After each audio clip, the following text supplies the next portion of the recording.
Yes, there is no business like show business on a day like today, on Wednesday, Garryowen Day. Good morning to you all. A little bit of bright sunshine. Looking forward to a rather pleasant day. I think we're talking about 9 degrees in the city. A few passing showers through the day. It's going to be a little chilly, but let's hope that the sun can keep us warm for a little while this morning. And at least up until, our Garryowen starts through to lunchtime. We're looking forward to having some fine weather, and I'm thinking it's going to probably stay with us for the rest of the day. Yes, it's always great. Good morning, Case. It's always great to say there's no business like show business. And very fitting for our morning this morning as we kick off with the majority of our mounted turnouts today. The big one's coming to you from 10 o'clock. As mentioned, it's the Garryowen Equestrienne Turnout. But as we can see out there at the moment, we have our Jack Pemberton Equestrian Turnout. Yes, of course, for our girls and boys, 12 and under 15 years of age, eligible to compete here. And, of course, thanks to International Animal Health as well, too, for their support for our winner today, getting a wonderful product pack supplied by them. And, of course, Jack Pemberton succeeded his dad here as the Chief Mounted Marshal at the Royal Melbourne Show from 1947 until his death in 1990. So once again, it's nice to remember those who have had and played a significant role and a part of the RASV, and that tradition continues on today as well too.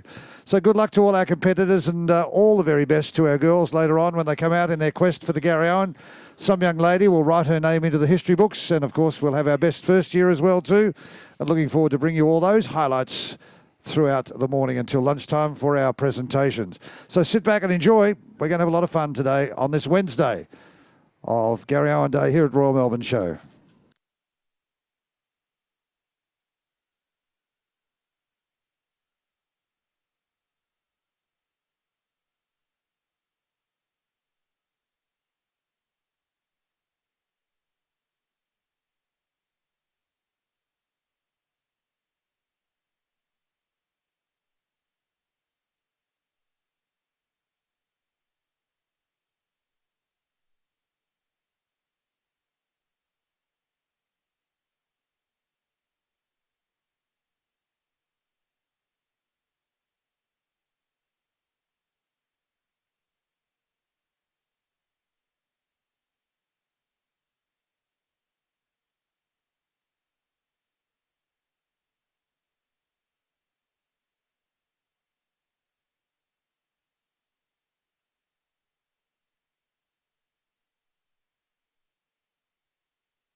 Well, case our young ladies out here for our first event today, 259, the J. Pemberton Equestrian Turnout. Open to girls and boys, but we have a full female contingent out here at the moment. A lot of these young ladies will be getting a taste of what it's like to actually compete in the Garryowen, won't they? They will indeed. As you can see, there's all sections of what we will see a little bit later on out here this afternoon. We judge conformation and soundness. So there's a judge allocated for each specific section. So conformation, soundness, manners and paces, obviously their riding ability, general appearance, costume and saddlery. So the only difference that we'll probably see between sort of our junior turnout, so to speak, as opposed to our Garryowen a little bit later is when they're judging the saddlery and the rider's attire, you can see that our riders here actually are staying mounted. Whereas for the Garryowen, we ask our riders to dismount so that our costume judge gets the opportunity to see every aspect of the rider's breeches and pretty much everything that the rider is wearing. And our judges this morning, we welcome Christine Mellinson, Jane Gardner. Jane's had a busy show so far. Lisa Kellock, Lindy Sutton, Rowan Luxmore and Sally Laurie.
Well, ladies and gentlemen, it's the very first of our presentations on this beautiful morning here in our Herald Sun Arena. This time it's for our J. Pemberton Equestrian Turnout. And as we mentioned, it's open to girl and boy riders from the age of 12 years and under 15 years. And as we said, Jack Pemberton succeeded his father as the Chief Mounted Marshal here at the Royal Melbourne Show from 1947 until his death, unfortunately, in 1990. So calling, ladies and gentlemen, from fourth place upwards. In fourth, could we call fourth, please, number 640. It's Krista Park Pirouette and Megan Carley, or Carlisle, I should say.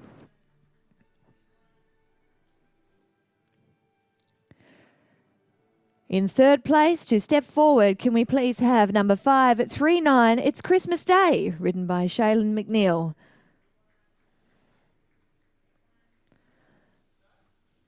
Our second place will be awarded to 597, It's Rogue Trader, ridden by Caitlin Laban Malin. And our last man standing means there can only be one thing. It is our winner for our Pemberton here for 2015. It's Morningside Hot Goss and Ebony Lee, number 1327.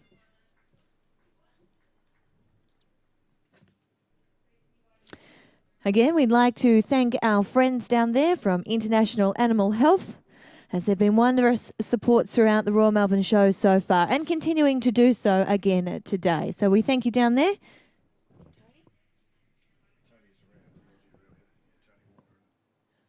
I think I saw you down there before, Tony. We thank you again for coming and joining us here at Royal Melbourne Show.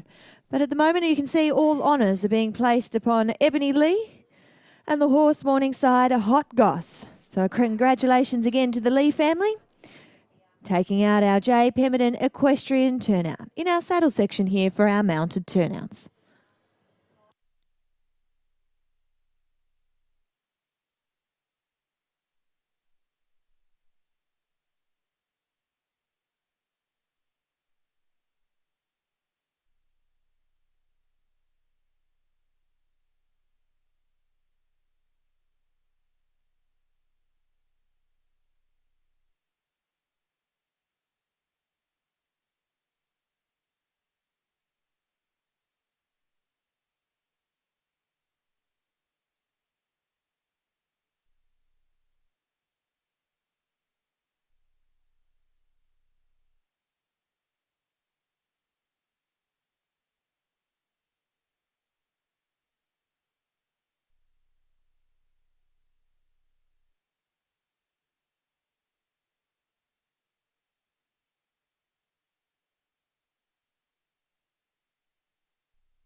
Well, as we commence the very first ride-off here for our Wednesday, our turnout day here, it's Garryowen Day. But this one was our J. Pemberton Equestrian Turnout. Our winner, Ebony Lee. Our second place went to Caitlin Laban-Malin. Our third place was awarded to Shaylin McNeil. And fourth to Megan Carlisle. It was great to see down there before. Ebony gets some wonderful photos with our perpetual trophy. As well, as we mentioned before, our friends from International Animal Health. We can see Tony down there with his orange bucket. Thank you again for all of your support. Well, we continue on, ladies and gentlemen, at 9 o'clock with our KG Luke Equestrian Turnout.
Well, our next class is making its way out onto the Herald Sun Arena. It is the Garryowen Equestrienne Turnout. And time to begin, of course, at 9 o'clock. So we're pretty well spot on time. Open to girls and boys, 15 years of age and under 18. And again, our thanks to International Animal Health Products for their support. Our winner taking a wonderful product pack supplied by International Animal Health. And we welcome our competitors onto the arena.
Well, currently underway at the moment, we have commenced with class 258. It's another one of our turnouts. This time it's the KG Luke Equestrian Turnout.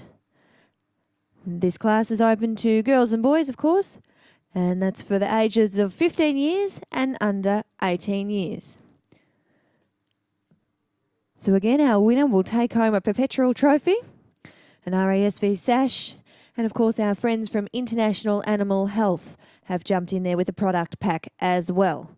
So if you're watching, we are underway with the KG Luke Equestrian Turnout for boys and girls.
Well, very shortly, once our points have been accumulated, we'll be bringing you the results of our past class, number 258, KG Luke Equestrian Turnout, another special event for boys and girls 15 years of age and under 18 years of age. To our supporters, thank you very much to Tony and the team from International Animal Health Products, and also joining us at this particular presentation, Jenny Anglis, of course, the daughter of the late KG Luke.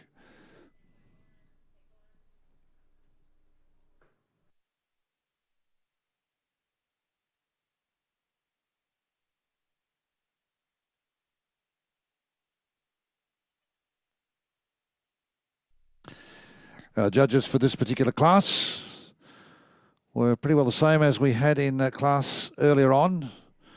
And they were Christine Mellinson, Jane Gardner, Lisa Kellogg, Lindy Sutton, Rowan Luxmore and Sally Laurie. I'm sure they've enjoyed their time in the glorious sunshine this morning here on the Herald Sun Arena.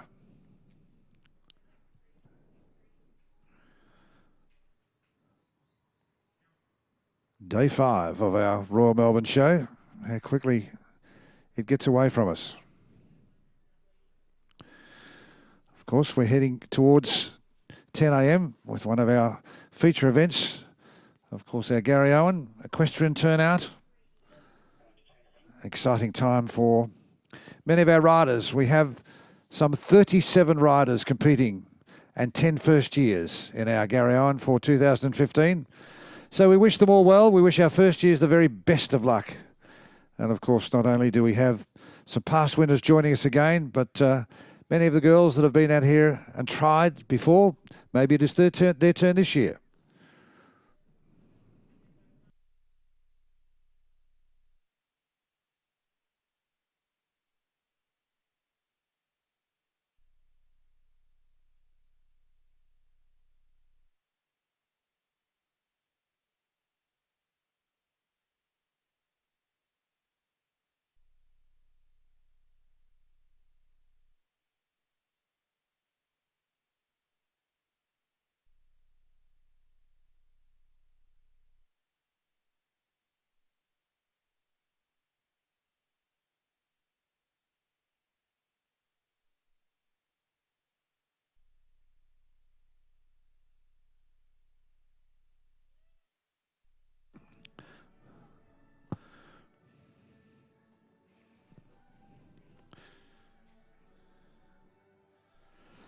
Well, ladies and gentlemen, time for us to announce our winners of class number 258, the KG Luke Equestrian Turnout. Again, International Animal Health Products. Thank you, Tony, for your support. And as I mentioned before, it is lovely to have Jenny Anglis with us today. Of course, the daughter of the late KG Luke. As I mentioned earlier on, many of the people whom we're honouring here, continuing with our events, have had an integral part and played an integral part, not only of the success, but of course, where we are today here at the Royal Agricultural Society of Victoria. Well, let's move along to our 6th placing, and we'll move from 6th through to our winner. Ladies and gentlemen, our 6th place getter in the KG Luke Equestrian Turnout goes to number 1916. Riley Shannon Windsor aboard Narini Park Coco Chanel.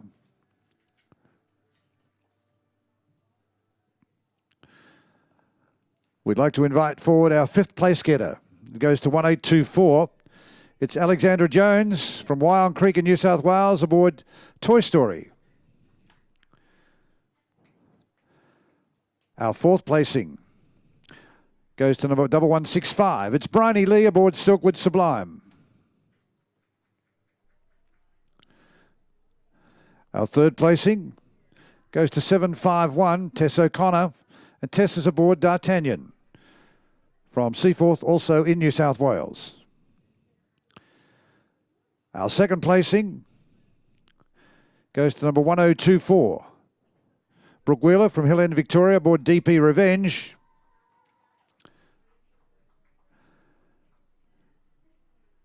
And ladies and gentlemen, our winner of the 2015 KG Luke Equestrian Turnout goes to 1404. Matilda Longbottom aboard Broadway Duntroon.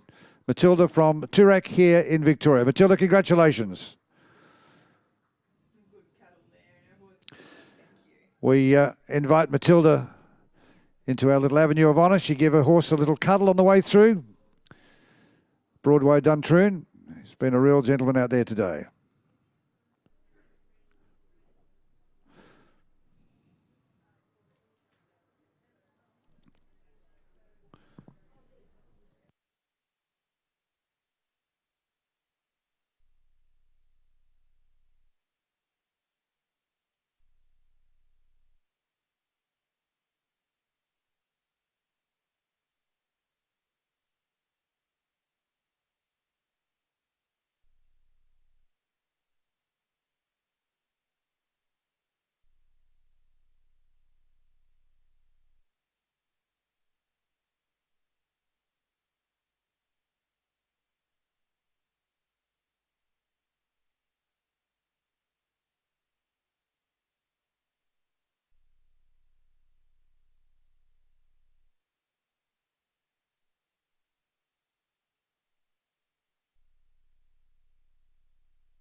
Of course, looking at our judges' scores up here, I can tell you there is not a lot separating our riders out there in this particular class, which is tremendous in many ways to see how even our competition is. And of course, our riders can obtain those at a later date. But our congratulations go here to our winner, Matilda Longbottom aboard Broadway Duntroon.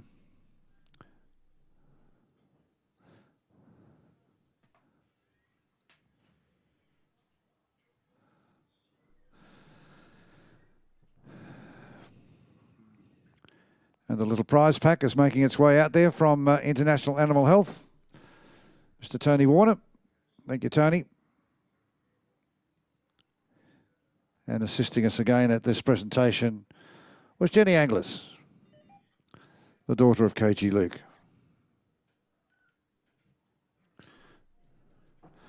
Big day not only for our competitors, but also a big day for our RASV members, staff, and everyone who goes to making this event possible on a day like such.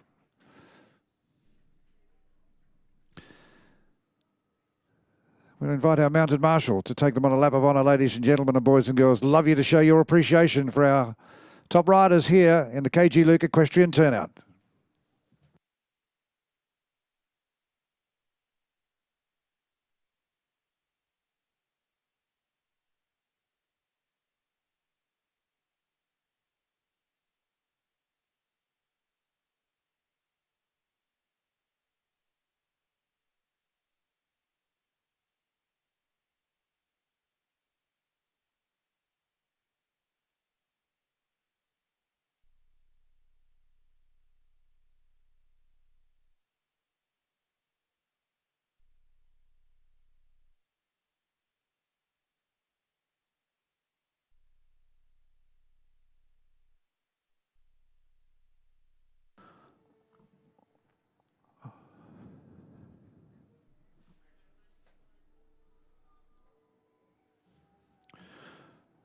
Well, ladies and gentlemen, boys and girls, as our winners and place getters parade, let's show your appreciation. Our winner of the KG Luke Equestrian Turnout, of course.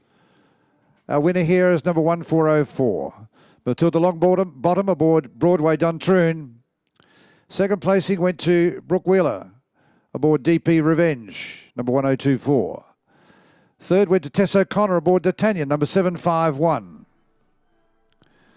Fourth awarded to Bryony Lee aboard Silkwood Sublime, number 1165. Fifth went to Alexandra Jones aboard MP Toy Story, number 1824. And our sixth placing went to Riley Shannon Windsor aboard Naruna Park Coco Chanel, number 1916.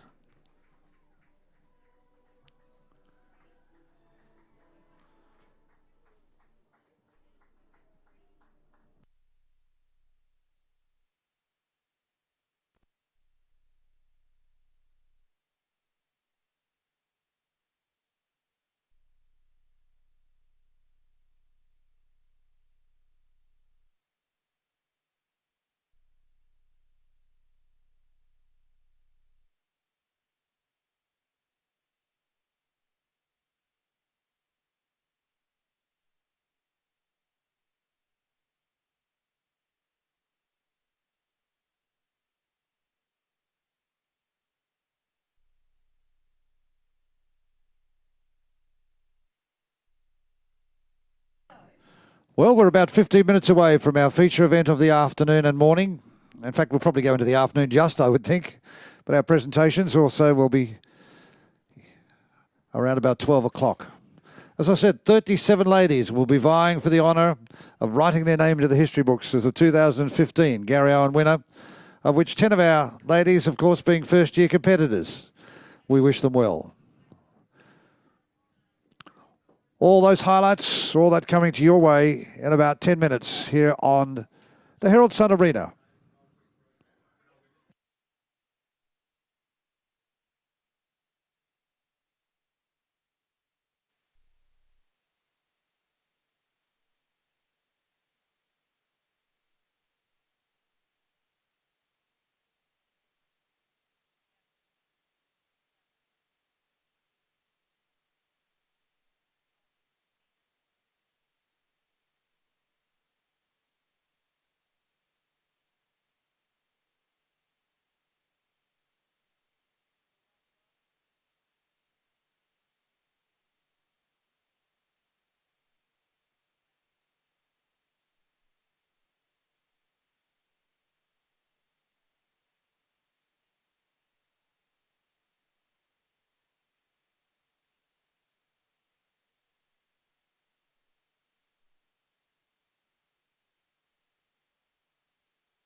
Well, ladies and gentlemen, boys and girls, we welcome you to the Herald Sun Arena for the most prestigious of events for our equestrians, of course, our time-honoured Garryowen.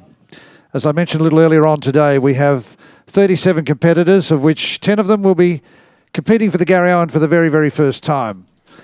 I'm going to be joined by a couple of past winners, in Linda Hayes and Sarah Love, who will be joining me up here in the commentary box, and I'm sure the girls have got plenty to offer in relation to what transpires out there, perhaps what's going through the girls' minds. We won't be talking about workouts. We won't be talking about how their scores are going.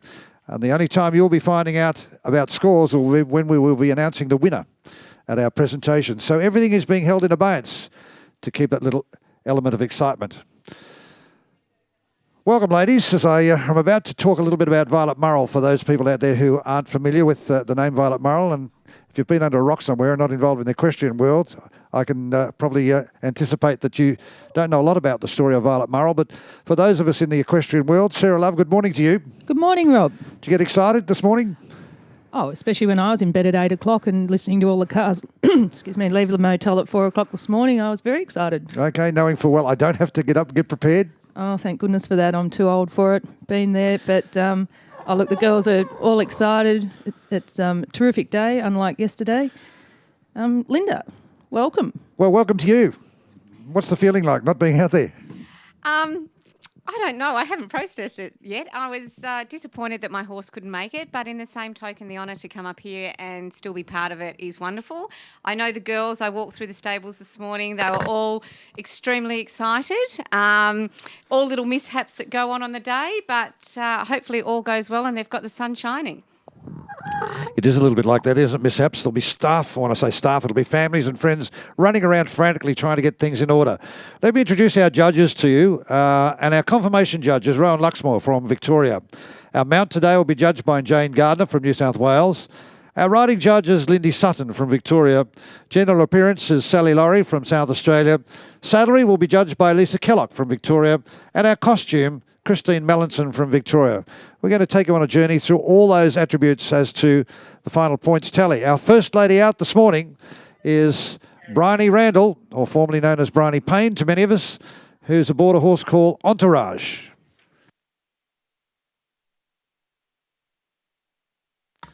Bryony, of course, from Pakenham South. Entourage is a former thoroughbred. Well, he is a thoroughbred. He's not a former thoroughbred. He's 6 years of age. And am I allowed to say how old our female opponents are, or our female girls are? Are we allowed to give girls what? Ask you so we can. Okay, well, you can say, Linda. I'll do it. Bryony's 29, and Bryony was at Brisbane Royal 12 months ago and spotted this horse on their lead thoroughbred day. As he walked up onto the arena, Bryony looked up and said, "That's it, I need this horse." She got this horse. So nearly 12 months to the day this pair have been together. They did a circuit called the Wimmera, where they do 6 shows in 6 days, and the horse had never seen a show. So we'd watch Bryony get on, and it was like an 8-second ride. She stayed on and all went well from there, and look where they are now. And they've had a very, very successful partnership at the moment. Well, I was talking to a friend of mine from Queensland yesterday, Julie Mitchell, whom I think many of you know, and Julie is in the same boat. She spotted a lovely grey horse up there off the track some time back and said, yes, he's going to belong to me, and she's lucky enough to get him. And it's interesting how a lot of our horses find their owners and find new homes.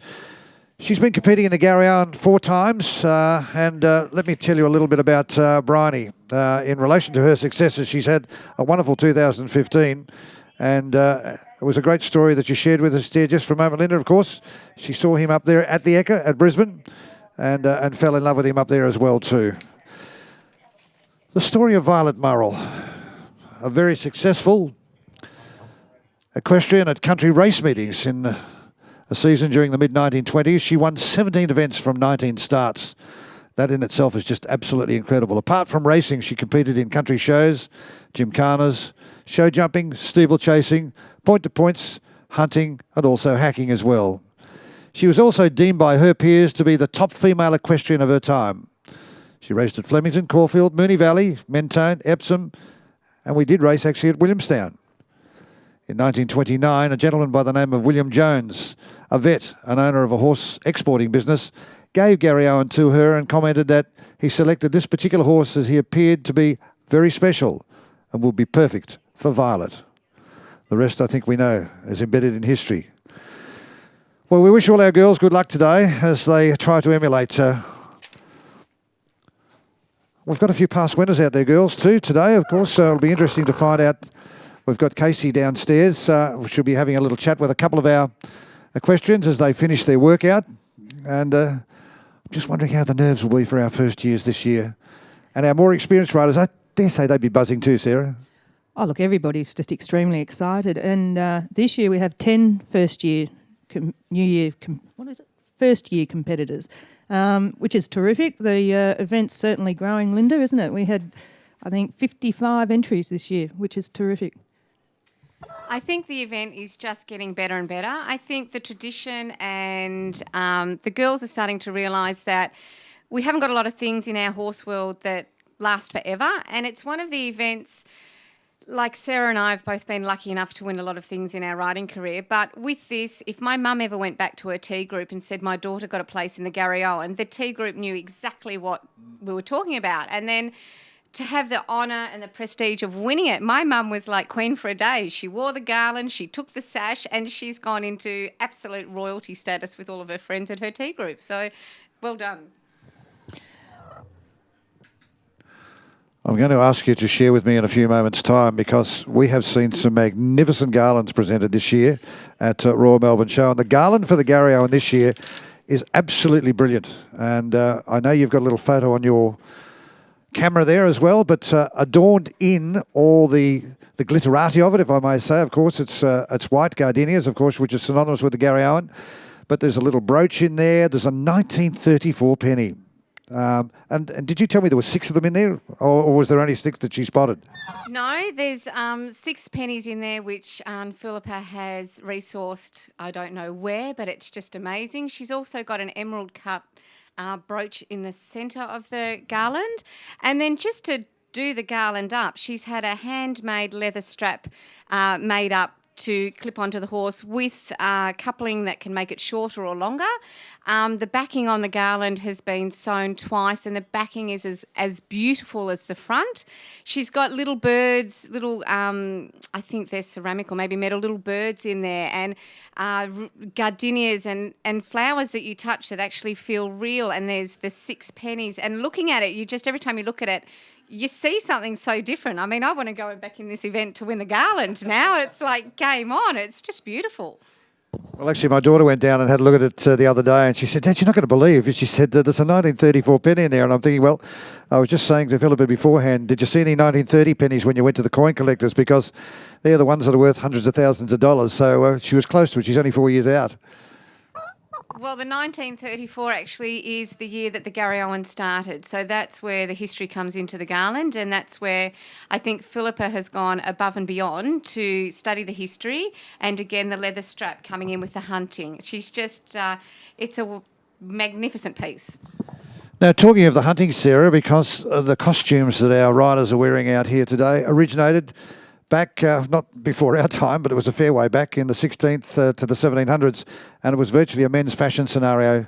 And we've gone on from there, but we'll describe a little bit more about that as our horses go through their classes with their riders in a few moments' time. First horse to work out. Bryony Payne and Entourage.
Well, our first competitor to work out is Bryony Payne, or Bryony Randall, as we now know her, aboard her horse Entourage.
Well, the first of our workouts, Bryony Payne. Linda, I'm going to bring you in here just for a moment before our next rider joins us in the arena, which will be Sherry Lee aboard Tonic. Just having a little look and a listen to you girls talking amongst yourselves up here, which we can't share with the public, but I'd love to. But we've got to have a little bit of decorum. Now, tell me a little bit about breathing down there at the moment. You were talking about Bryony. Now she can take a deep breath. I mean, if you get tense, it comes through the reins, it comes into the horse, and it is about breathing, really, isn't it? Definitely. I've spoken to the girls before about this. It's no good going out there in your beautiful gear and everything brand new and you don't ride the horse. So my words were always ride like the wind. And I think once you get that second canter lead, I myself would be sitting up and you would see my chest expand and I would just relax and go, right, we're done. Let's just enjoy this now. I think the first half you don't remember, but the second half, once you've got your canter strike-offs, it's all good and it's all relaxed. So it's a great thing. Well, the Lee family have been represented here at the Melbourne show for many, many years, and there's quite a few of them, actually. Cherie is 26 years of age. She's from Whittlesea. She's a final year chiropractic student. The horse's name is Tonic, a thoroughbred, 12 years of age. And probably when we look at horses of saying 12 years of age, for those of you sitting in the crowd, that's about when a horse really reaches its peak from a show jumping perspective and also from a hack perspective. Quite often, the horses, once they reach that double figure, they become really more or less at their prime. She's been riding since she could walk, and she's been at a Royal Melbourne show on 20 occasions. Well, time for us to go down to ground level, and let's catch up with Casey Bruce as she just finds out what Bryony's thoughts are in relation to being the first rider out. Well, Bryony, you happened to be first cab off the rank. You weren't able the other day to get to our Garryowen High Tee to draw that yourself. How did it feel to know that you were going to be the first one out there this morning? I was going to kill my mother, to be honest. I did not want to be first, but anyway, someone has to go first, so... And look, in all honesty, setting the bar for the other riders, and you certainly did that. Did your workout and everything go according to plan for you out there? Yeah, absolutely thrilled with him. He's only a young horse, only been going 12 months. So after our little mishap in Champion Hack yesterday, I was a bit nervy, but no, he was great. We can actually speak about that now because what we can talk about has absolutely no reflection on your score because our judges and everything have written down your score. This bloke has had an amazing, or should I say an unbelievable season for you thus so far, winning lots of events. Did you think he'd hit the heights so early in his career? No, because he was a little bit tricky first on when we first got him, so it took a lot of work. And, he was a bit green last year at the big shows, Canberra and Sydney. So I just put in a lot of hours, a lot of training over winter to really get him strong and fit and pump the education into him, and it's paid off. Well, paid off that it has, and let's hope that you can add a Garryowen to the other things that you've won out here already, including a Pope Cup. Congratulations, Bryony. Thanks, Case. Yes, good luck as we head towards our next competitor from the Lee family, Cherie Lee, out in her workout as we speak at the moment. She's had a wonderful career, this young lady. She's been involved in novelty racing, hack riding. She's been a champion rider. She's had some wonderful results over a period of time. And Tonic himself, a retired racehorse, had 18 starts for just 1/3 and a bit of prize money, under $2,000. So he was no star on the racetrack, but in her eyes, he's a star in the show ring.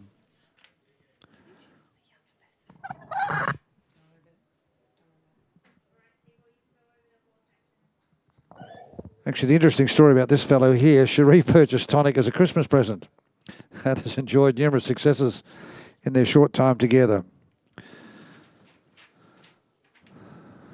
Cherie Lee, our second competitor here in the Garryowen of 2015. Our third rider to come out will be the first of our first-year competitors, and Melissa Gillies, aboard a horse called My Learned Friend, New Zealand horse.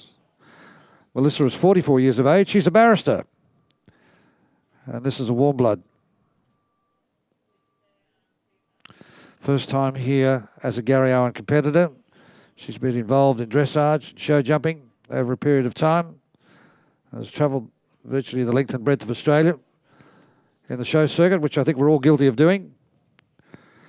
She came to riding a little bit later in life, according to her. Has been showing for the last 5 years.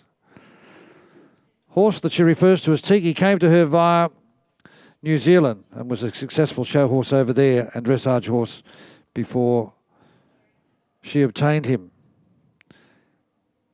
The horse was also part of the Paralympic squad at the London Olympics as well too. So this fellow, looking at him as a real gentleman.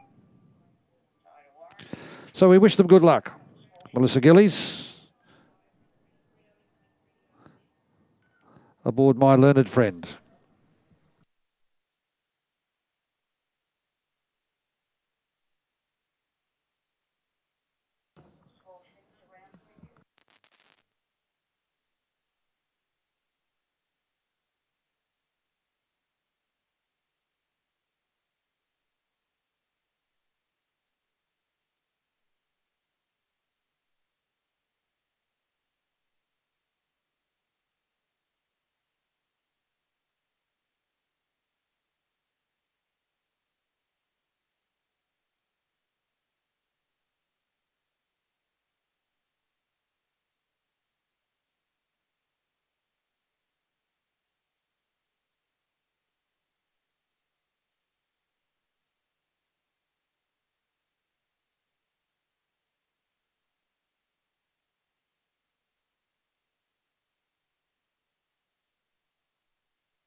Well, Cherie Lee and Tonic have completed their workouts, and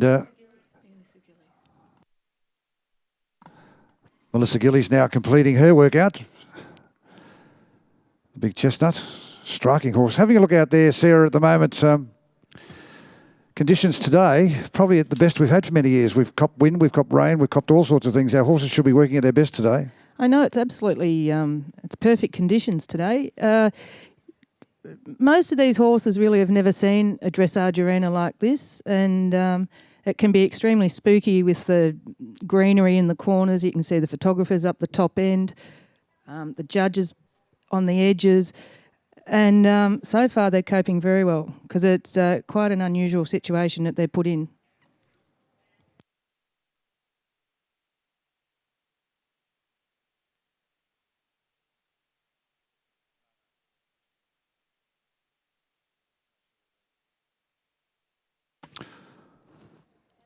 Our next competitor to work out is Georgie Kellogg, another one of our first years. Her horse is the Russian, or commonly known around the stables as Walter. It's a 12-year-old thoroughbred. And she's been competing here at the Royal Melbourne Show for 3 years. This is her third year and her first year in the Garryowen.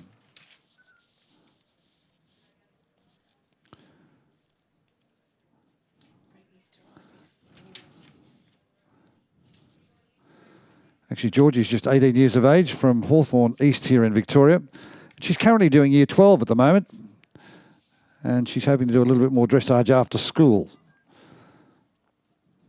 She's competed here in Victoria, the Southern Stars, the Battle of the Borders, and at Geelong Royal.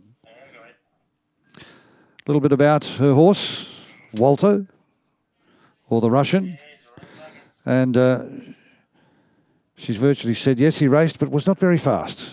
She's owned him for a couple of years and has also been very successful as a show hunter as well too. I've got a feeling this horse might have competed in the Garryowen previously as a ride for another rider. This fellow, the Russian, my memory serves me right. Yeah, a very good friend of mine, Kristen Wright, rode him last year and was placed 5th. So he's reasonably experienced. I'm glad you've backed that up, because sometimes you open your mouth and think, am I right, am I wrong? And there'll be someone in the crowd will say, no, you're on the wrong path, I'm sorry, but we were heading down the right road. Yeah, but Rob, you were wrong once, then you found out it was a mistake, didn't you? So that I laugh at some of the CVs our riders have written here. Just having a little look here what Georgie's written. Anything interesting about your horse? He's 72 hands high, so he's a fair lump of a fellow. Can smell a carrot from a mile away. Dirt finds him very, very easy. So today's been a bit of a challenge for the pair, so good luck to them. First year competitor, ladies and gentlemen, boys and girls, Georgie Kellogg from Hawthorn East at 18 years of age.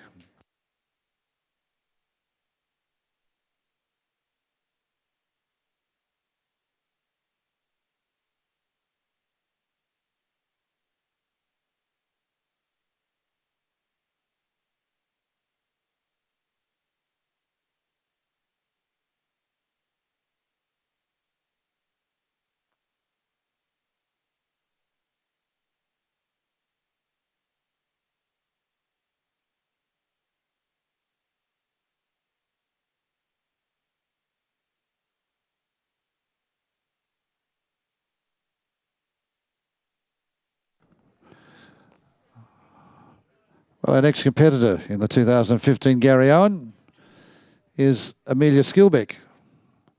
Amelia is 31 years of age. She's a hairdresser by occupation. And Amelia is riding a horse by the name of Phoenix Aura, 14 years of age.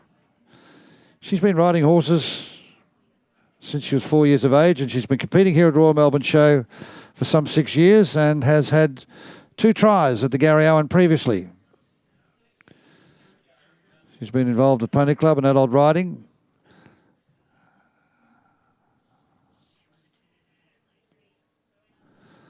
She regards her horse, Phoenix Aura, as a once-in-a-lifetime horse. Girls, share with me, once-in-a-lifetime horse? Wowee, was I lucky to have a once-in-a-lifetime horse with Buzzy. As most people probably know, he was a Clydie Cross, which is quite unusual to ride a Clydie Cross in the Garryowen, yet alone win it. So, yeah, I've had my once-in-a-lifetime horse. I must admit I have been very lucky just on sheer numbers, I think, or my age. I've had a couple of once-in-a-lifetime horses. So, unfortunately, I usually don't have a hack of my own, so all of mine are borrowed when I ride in the Garryowen, and Request, who I won on, obviously would be my once-in-a-lifetime, but I've had some pretty special ponies and Galloways as well that get under your skin. So, yeah, I can say probably 3 in a lifetime would be lucky. It's funny, I don't want to embarrass you here, but normally when we see you out there, we see you in riding attire. And now I see you in civvies. I feel like I'm sitting next to a young Doris Day. You're not the first. Oh, I know. I reckon Doris was a bit hot in my day, actually, to be quite truthful. In her younger days, she was all right. I'm in my element up here.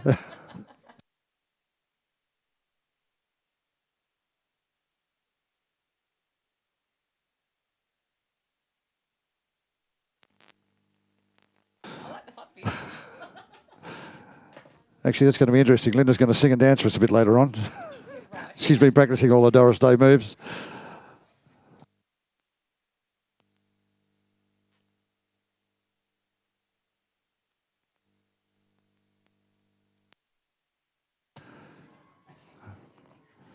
Well, some good encouragement in the crowd.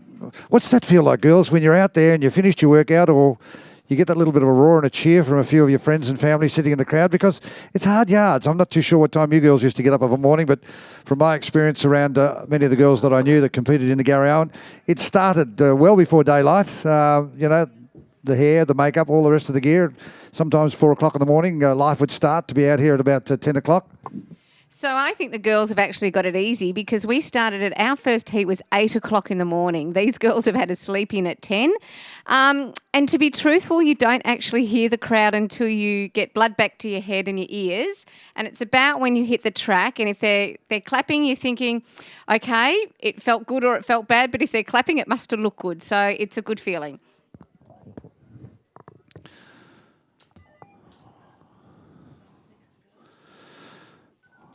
Well, our next competitor to join us in the workout arena is Stephanie Barrington. Stephanie Barrington is aboard a horse called SLM Orlando. He's an 8-year-old thoroughbred, and she's been involved with horses for some 4 or so years. She's been competing here for 18 years. 3 times she has competed here in the Garryowen, and of course won this prestigious trophy back in 2011. That was the year after you, wasn't it, Sarah? What were you, 2010? Sorry, Rob? What year were you, 2010? 2010, yep. Okay.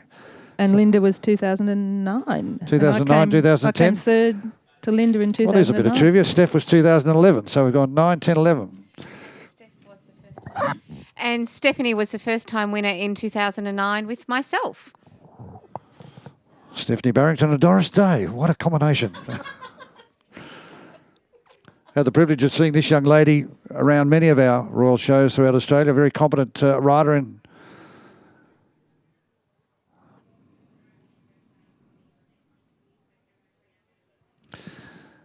as distinct from a lot of our other riders, this young lady's had a little bit of international experience as well too, having ridden in Europe.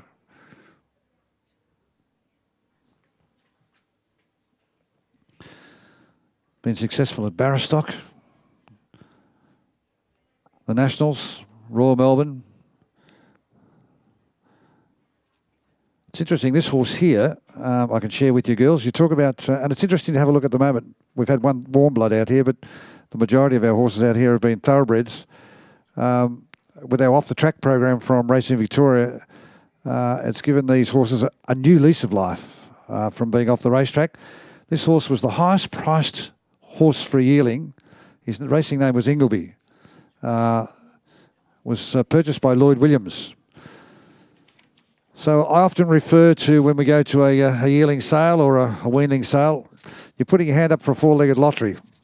So here was a horse out here that probably Lloyd Williams thought he could have won a Melbourne Cup with. And now we see him in a show ring, but he looks an absolute picture out there at the moment.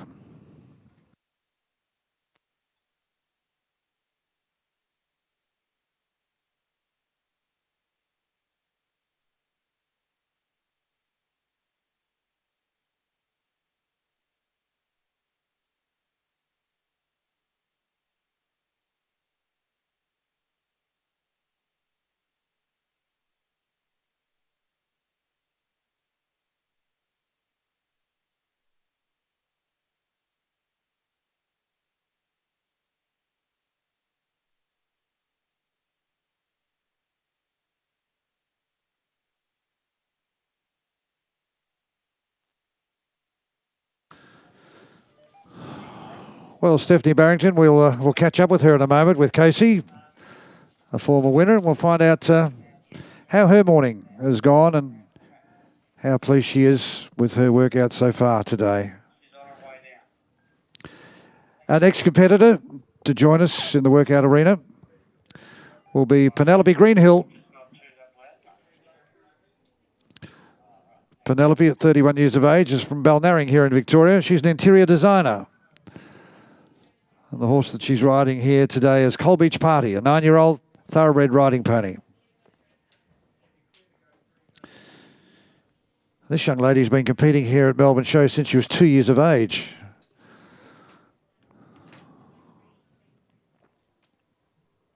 And for Penelope, this will be her 4th year. Last time she competed here in the Garryowen was 2006. Well, Casey, I think there's a lady coming over to you to have a chat with you. You can renew acquaintances, you two. Have a chat. Look, Steph and I, we love catching up at these events. She just sees me and starts smiling straight away because she always knows I'm going to grab her. Steph, a past winner here at the Garryowen, you're no stranger to being out there. Tell us a little bit about what this particular event means to a rider and how it changes a rider's career, having won the event before. I think it means everything to be just out here and to actually win it. You join such an amazing list of previous, champion riders from across Australia. It's an incredible feeling and I'm so lucky. I think as well you'd now have junior riders coming up to you asking you about your experience in a Garryowen, even helping them with how they get to acquire a horse of this level. How's that been? It's great. I love to help younger riders and also help older ones as well with their Garryowen experience because there's no one place you can go to find all the knowledge. We're still learning as well. Every year I come out here, we try to make things better. So as long as people keep sharing the knowledge, I guess we can grow together. Growing together. Look, one of the other things that I would like to ask is, how does it feel being out there, having done it, the workout's done and dusted? Do you get that feeling of relief, that real sigh, like, oh, thank God it's over now? From here, where do you go? Do you go back to your stall and sit down and have a cup of coffee and relax, or still more work to be done? Oh, the sigh of relief, yes. I think I can feel all the stress from the past year rushing out of my toes. I have no idea. I'll just have a drink now. No drinking just yet. Save that if you're lucky enough to win. Back up to you, Rob. Thanks, Case. Thanks, Steph. Good luck. We'll be meeting all the girls a little bit later on today.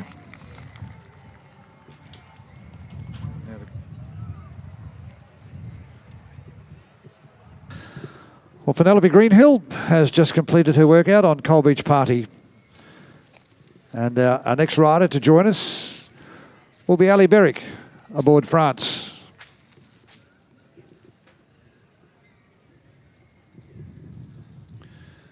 We've seen this horse already through the Royal Melbourne Show competing in hack events. And France is owned by Rebecca Crane and Billy Raymond with Ali. She's 25-year-old. Comes from Corran in Queensland. France is a 9-year-old warm blood. And been involved with horses for many, many, many years and since she was a little girl. She's been competing here at Melbourne for nearly 15 years. So you can see she was 10 years of age before she made the embarkation down here to compete at Melbourne for the first time. She's competed in the Garryowen on 2 occasions. And if we turn the clock back to 2008, she was the best first-year competitor on a horse called Charming back in 2008. And of course, in 2012, won the Garryowen aboard the thoroughbred Accelerate, who I think we've spoken to about on many occasions, was a horse that had raced in Hong Kong and then came back here to Australia and had won something in the vicinity of about $750,000 in prize money. So we're about to cast our eyes into the work arena on a former winner of the Garryowen.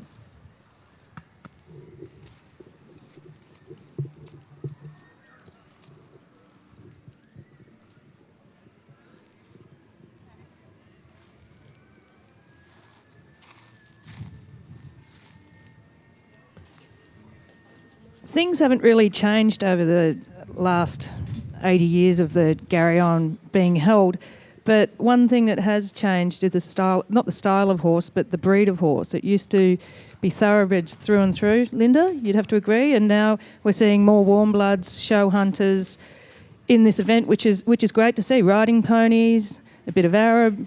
There's a little bit of everything. And this is Ali's horse was actually champion show hunter yesterday. Yes, I think the influence of the warm bloods has definitely changed the whole landscape of showing. I think they've got a different temperament. Their temperament is actually better for what we're asking them to do out here and what we're asking them to put up with. Also, because they've usually got such elastic strides, they're a lot easier to sit to. But I think the biggest thing is the temperament. They've just got a little bit more willingness to help you, whereas a thoroughbred, I love them dearly, but sometimes just say, you know what, I'm not going to do that. Well, the thoroughbreds are bred to race, so, basically they're just hot horses, aren't they? And they're, a lot of work, whereas your show hunters, you won't see the competitors out lunging the show hunters as much as the thoroughbreds the night before. Again, yes, and that's an attribute to the warm blood temperament, but I think there's pros and cons for both, and hopefully we won't lose one for the other, and hopefully they can be matched up successfully, and it doesn't matter whether it's a warm blood or whether it's a thoroughbred as to who wins this class.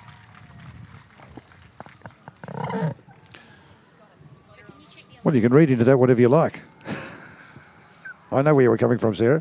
No, all I'm saying is the difference between... It's okay, you don't have to justify it, it's okay. Thoroughbred and the show hunter. The show hunter's got to have the perfect manners. He cannot put one foot wrong, whereas your thoroughbred, your open hacks, can get away with a little bit more naughtiness. Yeah, you're certainly right. What the show hunters... I mean, if the show hunter doesn't stand in the lineup, the judge will put him down the back, whereas you'll see the thoroughbreds are walking around all the time just keeping It's them interesting. moving. I'll invite you both to give me an answer here.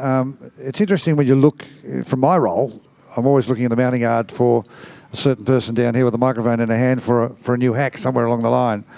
And I often look at the breeding before I perhaps put my hand up to turn around and say whether I like the horse or whether I don't like the horse, because sometimes you look at a horse that's got staying bloodlines compared to a horse that's had sprinting bloodlines or by a sprinting sire, and you think, am I buying a horse that's going to come out here, it's going to have too much fizz about him, or am I going to be buying a horse where I'm going to have a horse that's going to be a little bit more placid with the staying bloodlines? Interesting concept. I don't know what you think. I think for us out there, that all means nothing. But it does, you've got to look at the stallion that they're by and the mares that they're bred out of for the temperament. And your best attribute is to speak to the people that have handled the horse, whether it's the trainer or the jockey or the strapper.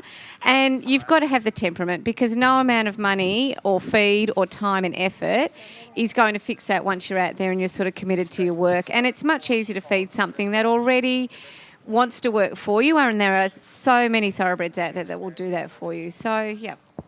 Our next competitor working out here at the moment is Bettina Stanton aboard Vienna Night Divine. And Bettina is another one of our first-year competitors. She's one of our border hoppers from South Australia, and we welcome her to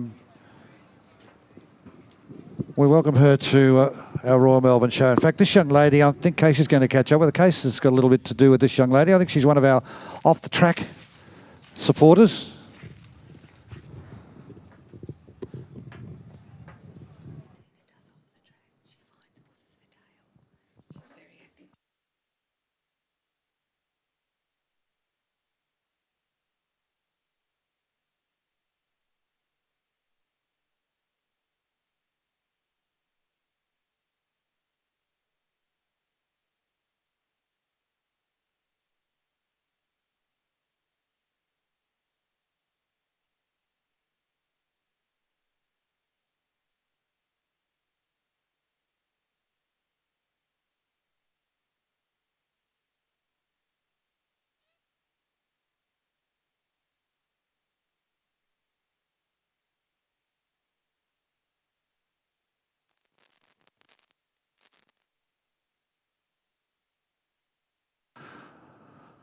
I've got a funny feeling that's Doris Day singing in the background, isn't it? Well, Bettina is about to finish her workout, and we'll catch up with her in a few moments with Casey. Now, you know a little bit about this lady, and I touched before, Linda, in relation to our off-the-track program, and not only RVL, but racing clubs and tracks right around, or racing organisations right around Australia are now starting to promote and be involved with the thoroughbred.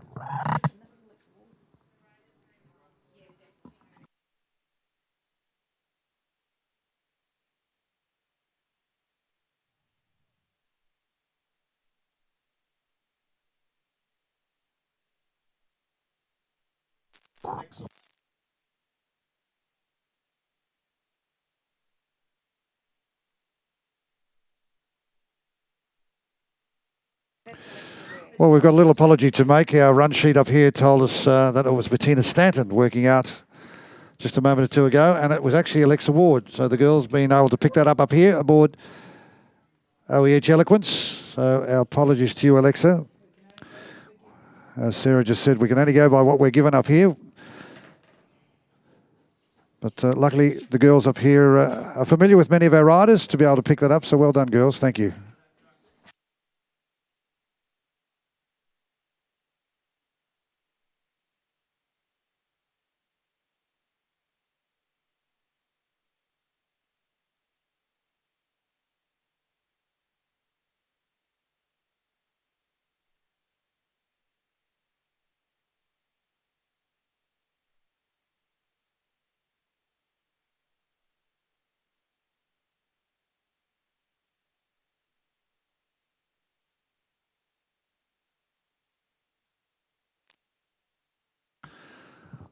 Well, no doubt about who we've got here. This is Karen Goldner.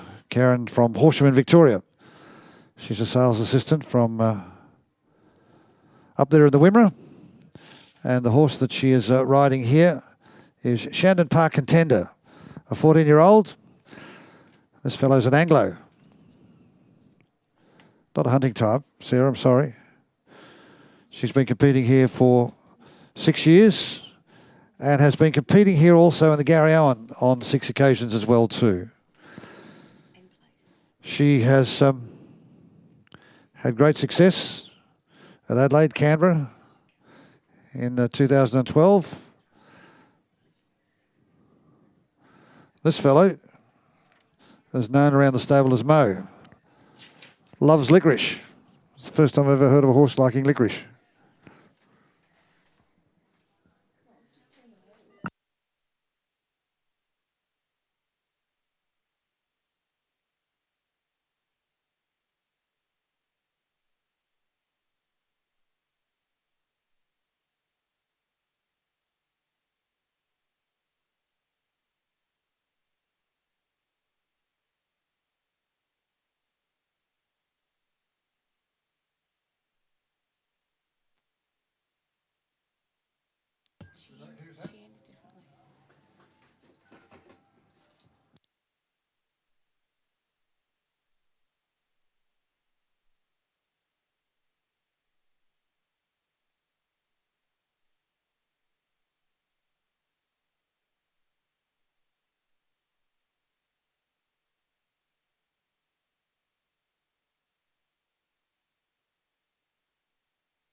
Well, we might catch up with Karen when she's about to leave the arena with Case in a few moments' time. Meanwhile, we introduce our next competitor to you. And my asterisk tells me we have another first-time competitor here in Jordan Skyring. Jordan from Park Ridge in Queensland. So just having a look here, Linda, the Garryowen attracts them from all around the nation.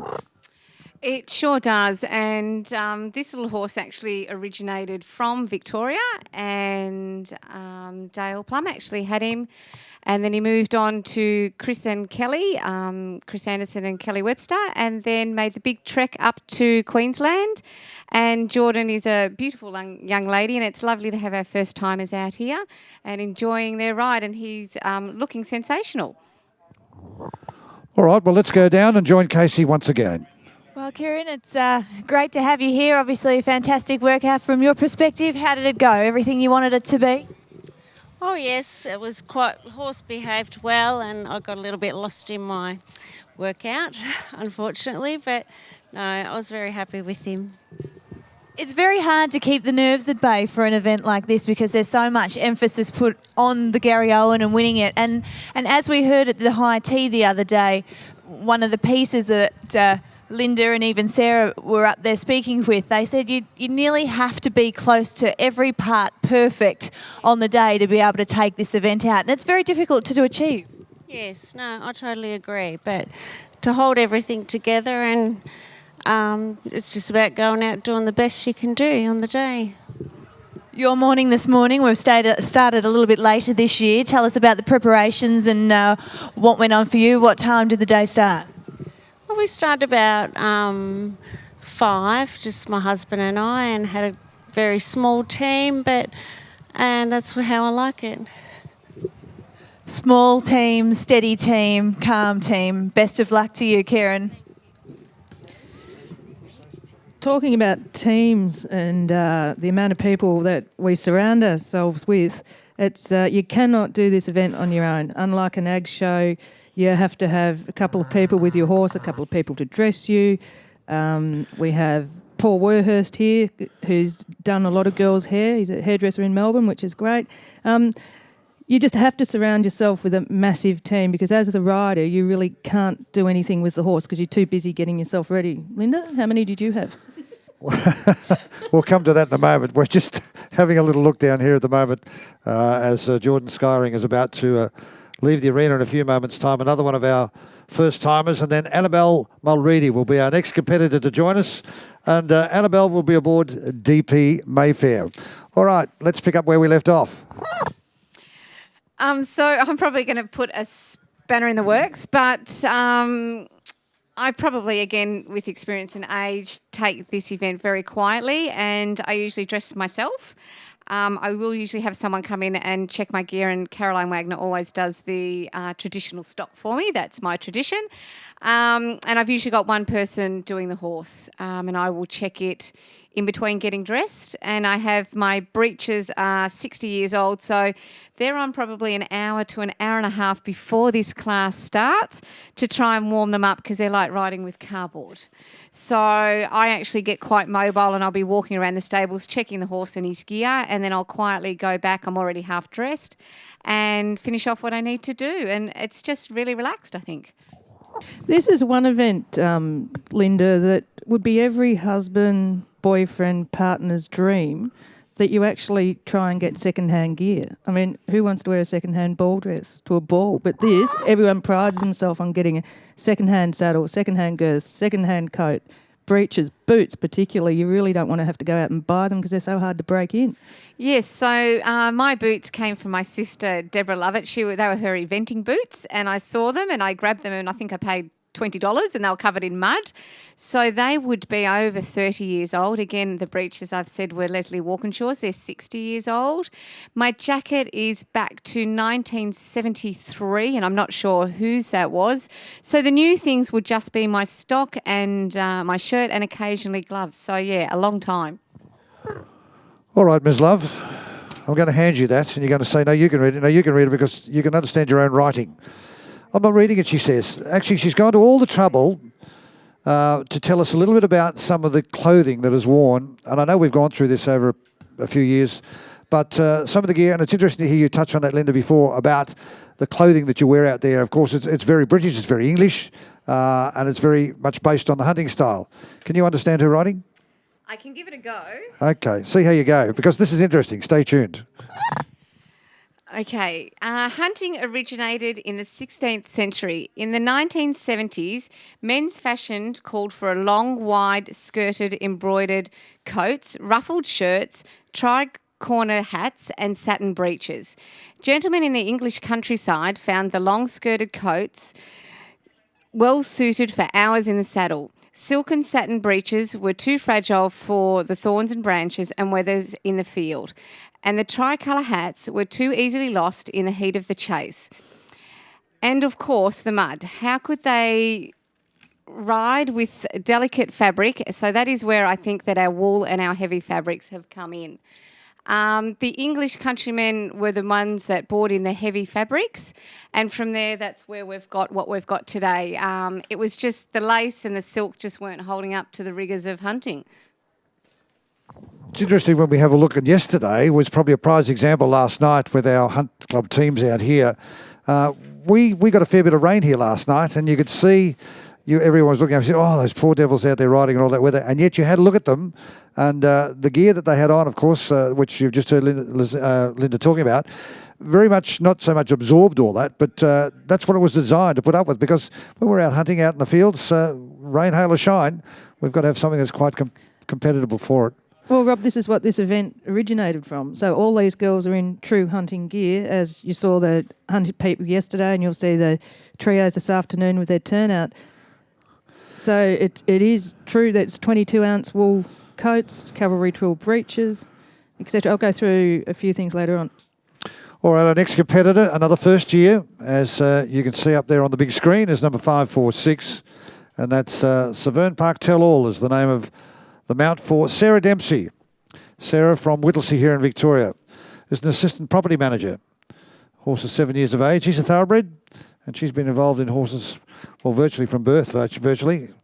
She's been here at Royal Melbourne Show every year except when she was 3. Goodness gracious. First time here at the Garryowen, so we wish her well. We've got, as I said earlier on today, we've got, well, we've now got 9. We had 10. We've got 1 scratching, which unfortunately caught us by surprise here in Bettina Stanton. So we have 9 first-time Garryowen competitors here today. And this combination, actually it's interesting, I'm having a look at the sire of this fella here, Denon. You talk about horses of size. Now Denon, I know a little bit about, because I've had a few by Denon myself.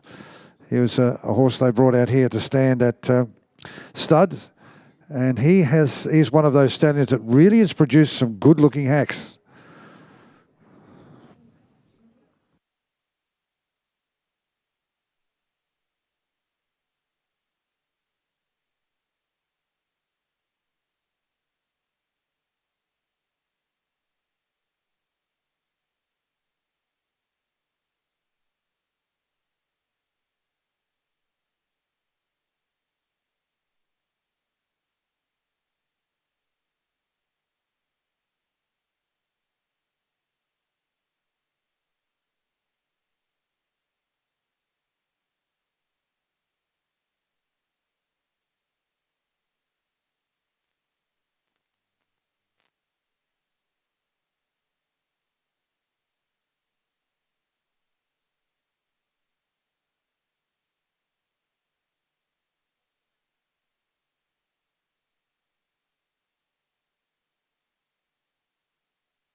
All right, we're having a little bit of a guess up here.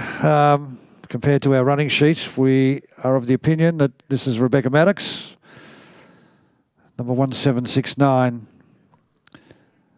Rebecca, as we have a look on the big screen at the moment, she's from Middle Park. She's a dental hygienist.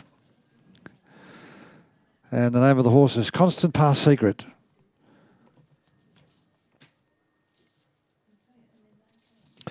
She competed here in the Garryowen in 2013 and in 2014. Unfortunately was entered but was scratched.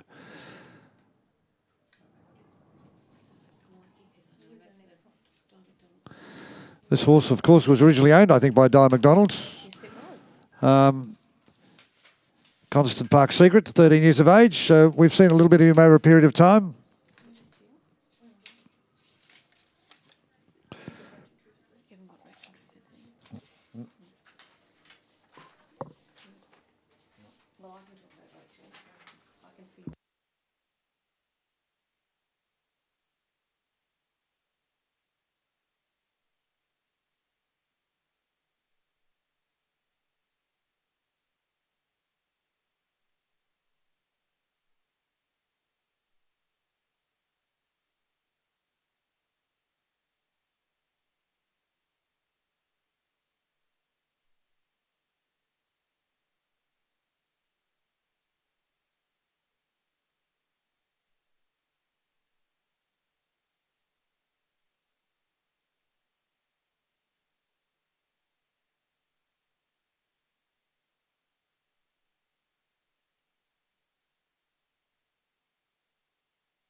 Well, we're about to introduce to you, I think, another first-year competitor. This time it's Rachel Triffett, number 1928.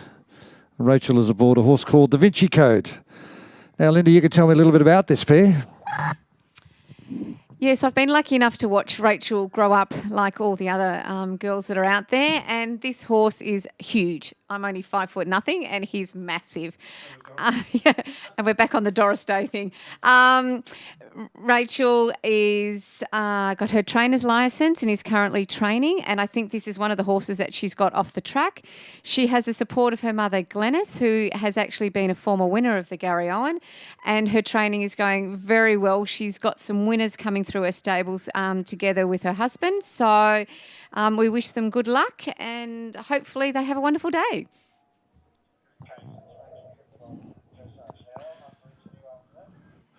It's interesting, a couple of times you've mentioned husbands and partners and people involved behind the scenes. I just wonder whether these gentlemen know what they're in for once they get involved with someone that's involved in the horse world. A couple of gentlemen that I've known whose wives spend more time at a show than they probably do in the house have accepted it and accepted it well, but they've now become an integral part, not only of the success that they're having, but I never ever thought I'd see my mates out there cleaning saddlery, grooming horses, even plaiting, which to me at times is a great transition for a lot of the boys, let me tell you. Short and sweet, happy wife, happy life. All right, thanks, Doris.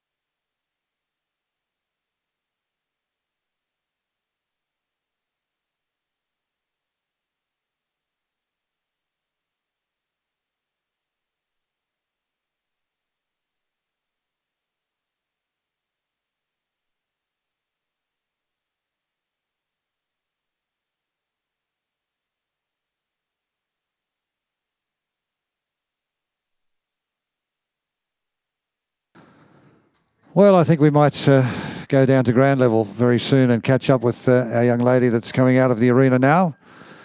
In a few moments' time, we'll catch up with her and just find out the nerves and the thoughts of Rachel in relation to being yet another first-year competitor. And it'll be interesting to catch up with her and share the experience of her very first Garryowen.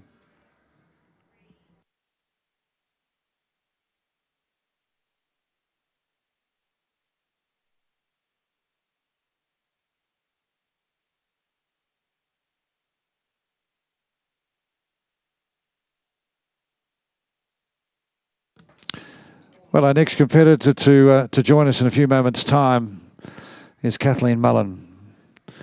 Exhibitor, of course, the Mullen family, very much involved in the harness racing world as well too. Kathleen is an events manager. In fact, Kathleen works at HRV down there at Melton. Coal Beach Roulette as an 8-year-old, a riding pony thoroughbred cross. And like I think just about all the Mullen girls, they've been around horses all their life. She's been competing here at Melbourne Show for some 5 odd years. And this is her 3rd year. As she says, 3rd time lucky. Well, let's keep our fingers crossed for you. Won the Esquire Turnout in 2014 here. And this little pony here has had some wonderful success, not only here at a Royal Melbourne Show last year, but also, I think if my memory serves me right, also took reserve champion maybe down at Geelong in 2014 as well too. Saw this mare, fell in love with it, and was one of those girls that turned around and said, I have to have her. All right, let's go down and join Casey with Rachel.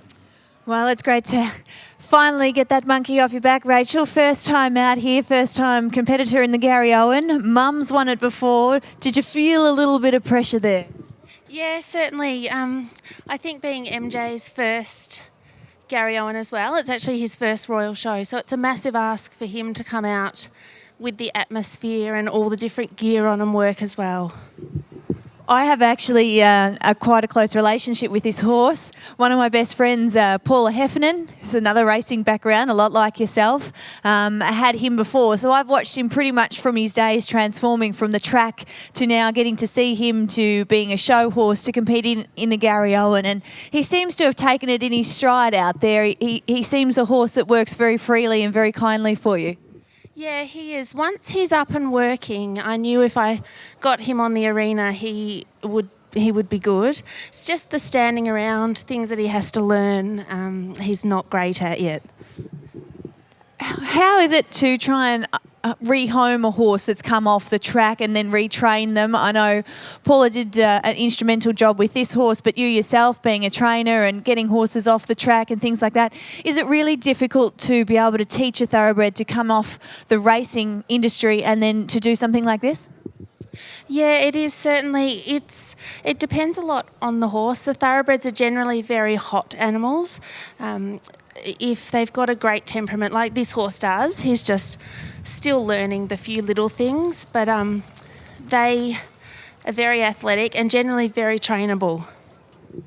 Well, best of luck to you today, not only for our top 6 in the Garryowen, but also best of luck in trying to win our first year competitor. Well done, Rachel. Yes, Rachel, thank you for popping by and having a chat with us. And Casey, thank you very much also for that little interview. I can also share with you people here that are watching this live, we've also got quite a few people watching our live stream of the Garryowen out there today. So good morning to you. And we've got nearly 1,000 people sitting out there watching and listening to us at this present point in time. Definitely. Good morning to everyone in Cora, New South Wales. Also, I'd like to say hello to Craig Vermey, who is in England, and I've also got Vicky Pashota in Utah in America. So this goes a long way. There's a lot of people out there watching it, and we've got beautiful Melbourne weather. Anyone else has got any other Cheerios, just to come up and see us. Gee, it's starting to spread its wings, isn't it? International appeal. The Garryowen of 2015. Now, girls, I need a little bit of help here. Our next competitor to enter into the arena is, or should be, I think, Sue Thompson. Sue is... go on. Come on, Doris, help me. Sue is of my vintage, so that makes Sue an older competitor, but a good competitor. And she's out there on Sammy, which is Royal Wood opening night, and they have been a very successful combination. And if you watch Sue as she rides around, you'll actually see that she's always smiling. She just loves and enjoys riding this horse so much. Well, do you know what made me smile and ask you to do that? She's got her age here, which is 50, but she's got 3 question marks beside it. So I'm not too sure whether that was for my benefit or not, Sue, but... we'll say just 50 and enjoying it. No, I think she had a fabulous 50th birthday in the city not so long ago. Seen the pictures? She's an admin manager. She's an admin manager, and of course, this is a riding pony breed.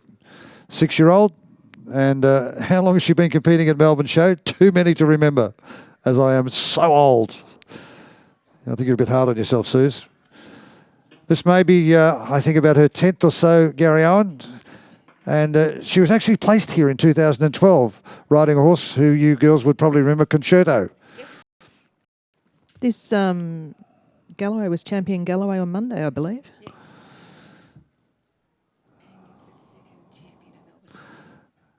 Actually, I think Greg Micken and Terry Van Huysen from Romsey Park had a little bit to do with this fellow, which is referred to as Sammy, Royal Wood opening night. And all of the success on Sammy is their success also, which is lovely. So we're watching at the moment Sue Thompson from Croydon aboard Royal Wood opening night.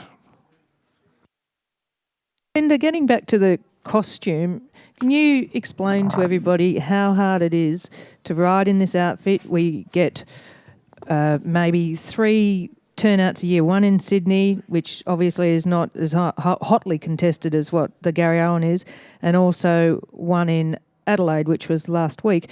But years ago, the equestrian turnout at the ag shows, everyone went in them. It was a big silver trophy and we're all dressed in the Garryowen gear at several shows throughout the year. But now, basically, these girls do it once a year, so it is so difficult to get it right with all the intricacies of it.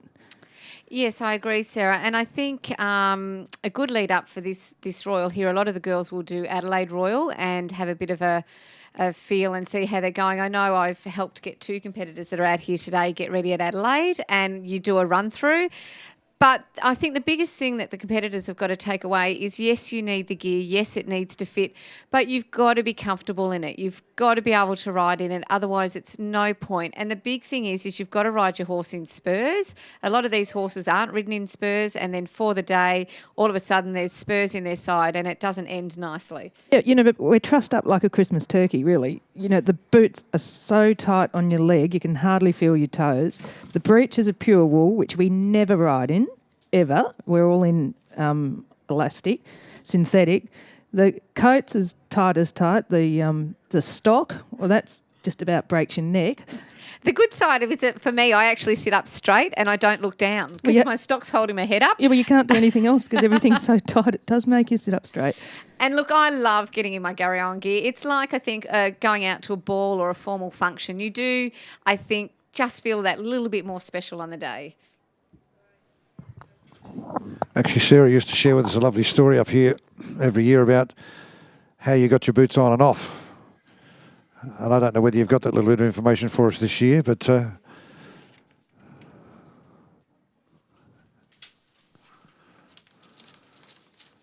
ex-competitor to join us, making their way into the arena, should be Rebecca Richards, according to our run sheet. And Rebecca is aboard Diamonds, another horse that we have seen on many occasions, not only here at Royal Melbourne Show, but throughout the show circuit. So he's a horse with plenty of experience. Very successful mare. And Diamonds, as Linda just whispered in my ear quietly here, a very successful mare. Would have to be one of the most successful show hunters in the country, I'd say. Getting back to the outfits, Linda, tying a stock. Is that everyone nearly dies? Now, she used to get someone to do hers for her. Well, we all do. We all get Caro Wagner. She's the queen of tying stocks. But I don't know. Does everybody realise why we have a stock? Do you know, Linda? Yeah, well, I'm under the impression that... Get it right, because I'm the guru. Pressure's on, Doris.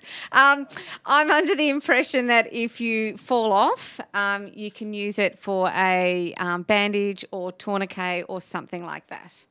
Am I right? Oh, we're going to put you in with the chaser. That is. You and the chaser. Very good. That'll do. And also as a sling, if you hurt your arm. Yeah, she covered that. That's okay. It's all right. It's all right. She's trying to pull you to pits now. I know. The stock pins used to attach the stock if it's used as a bandage to obviously secure it on the injury of the horse. And also the stock is tied so tight because it's supposed to help you in case you fall off your neck, which I find it very hard to believe that a bit of Marcella cotton would actually save your neck. No, I think we'll give her a pass, Mark. That's okay. Because I was right onto you too, Doris. I knew what it was for. We've been practicing up here for the last 5 years. You know that. All the girls are in exactly the same outfit. There's no difference with anyone. It's just how you go with your riding, your manners and paces, and who's just put it together really well. It's attention to detail. You've got, for the people out there that have got no idea, all these coats are handmade, hand-stitched, including the vest. They've got double-cuffed turnout shirt without a collar. There's studs. There's a large stud at the front and a small stud at the back of the neck of the collar to attach your stock to. It just goes on and on and on. You have no idea the complication, intricacies, that's it. I can't get it out. Actually, Sarah, last year I had some friends sitting out here watching the Garryowen for the very, very first time. And their reaction to me as to watching the judge, and I did explain to them the various facets that we go through. And as we watch our rider down here about to be judged with costume, they couldn't get over what the judges were actually doing to the competitor. You know, folding back the collar, lifting up the split of the coat to have a look. They're looking at their backside. They're doing all sorts of things. There's all sorts of things we're looking for. You can see the judge now should be looking for the lining, which has to be a certain colour. You can see she's looking at the cuff links to make sure it's all double cuffed. She'll be checking to make sure the button on the vest is undone and the 3 buttons on the coat are done up. And I think the big thing is that the girls have tucked their shirts in because watching this, they're the little things that get the big points taken away, you know, that you've forgotten to, once you've been hoisted on, to tuck your shirt back down, pull your vest back down, pull your stock back down. It's things like, have you done your harness up properly? You know, is your hair all in? All the little things that actually separate the winners from the place getters. Well, I'll let you into a little secret. A young lady who I have a little bit to do with, we used to line the top of her joddies with a little bit of rubber like we do in men's pants. So therefore, that rubber stopped your shirt or whatever you're wearing, or blouse or whatever shirt, from riding up or coming out. So just the little tricks of the trade. Our next horse to work in a few moments' time will be Laura Golding. And this is a little horse that I've seen before today. Laura's 25. She's from Lakes Entrance, a HR and marketing manager. The horse's name is KT Madrid. He's a 12-year-old thoroughbred warm blood cross. And she's been around horses since she was 10 years of age. Of course, and like many of our riders here coming up through the Pony Club, competed at Melbourne, Hobart, Launceston, Adelaide. She's been around all the Royals. And this fellow's known at home as Cooper. He's a pleasure to ride, a pleasure to own and have around. And it's got a real personality all of his own. Laura Golding, 25-year-old from Lakes Entrance, aboard KT Madrid.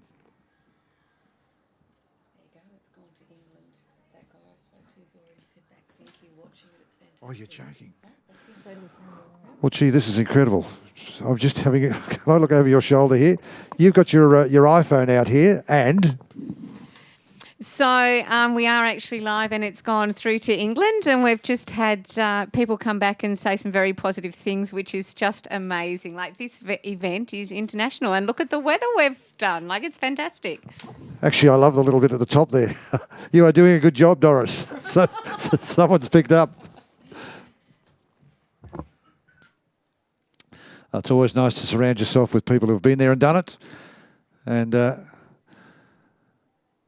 it is a ladies' event, so, I mean, I'll hold the fort, girls, but this is your event, the Garryowen. The biggest, the best, the most prestigious equestrian event in the Southern Hemisphere. Have we ever had internationals... I'm sorry to interrupt you there, Sarah. Have we ever had... she's eating. Have we ever had internationals compete over here? I think we had a young lady. A few years ago, we had a lady from... A lady from France, was it? No, New Zealand. We had a rather attractive lady, if my memory serves me right, here once. She was European, right? Not that I would have taken a lot of notice. I loved her horse. So that was Elizabeth Charlton of New Zealand, and she was a supermodel. She's currently down in New Zealand, and she's running their massive Horse of the Year show down there. And she's a great campaigner for awareness of helmets, because she has sustained brain injury at the moment. She's coping well, but she's a great. She came over and did a great competition with. She had the backing of Pete and Cara Wagner that year and thoroughly enjoyed it. So yes, we have had international competitors. And I'd be a great advocate of a helmet as well, because I fractured my skull when I was 14 from a horse.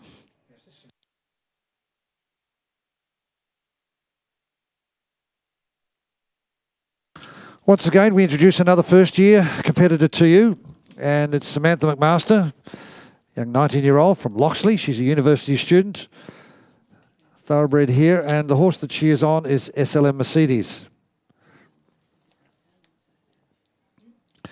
She's been, it says here on her CV, she's been involved from the moment she was born in the world of horses. She's been competing here at the Royal Melbourne Show for about 12 years, and as I mentioned before, first time out here in the Garryowen.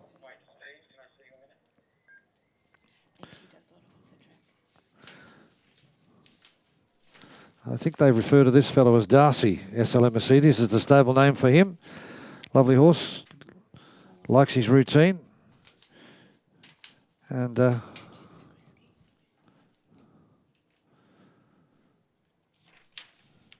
Samantha is juggling. She's doing well, actually, because she's not only here joining us today, but she's juggling first-year science at Melbourne Uni while still riding at least 4 days a week.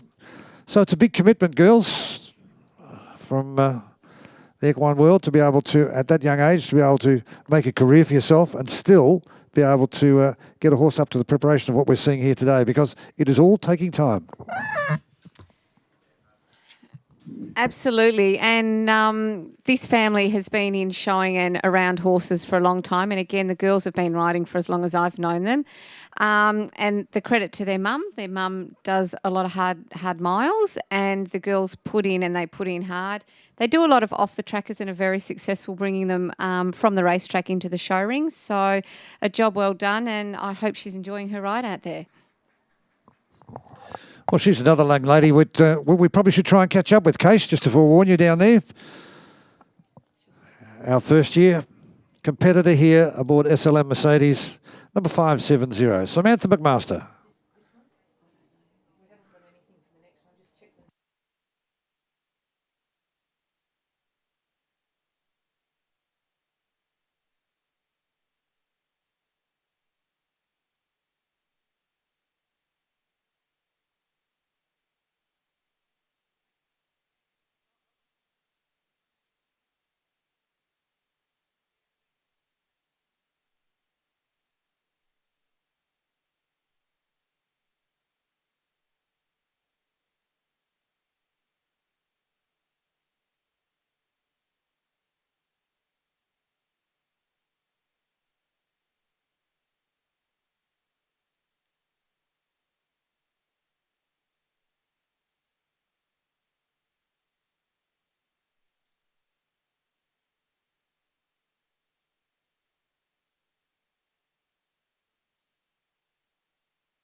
Hasn't stood for a day, but the old neck scratches, I've got him going well. Yeah. Well, our next competitor is number 1249, and that should be Bronwyn Noonan. Bronwyn aboard a horse called Lonsdale. No denying who his dad is. Looking at him, he'd be a Lonhro. He's a thoroughbred. She's been involved with horses all her life and got her first horse at the ripe old age of 8 years of age. She's a finance project officer from Bendigo here in Victoria.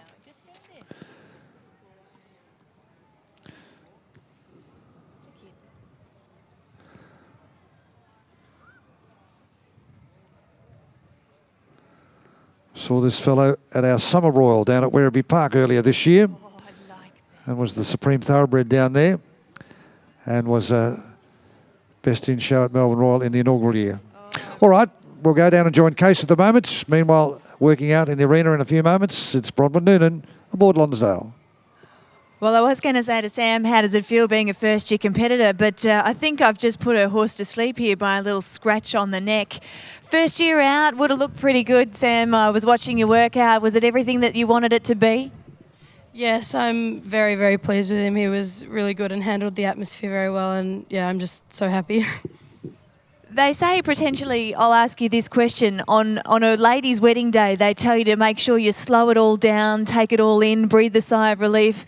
Did you find that went really, really quickly for you out there? Did you get the chance to take it in?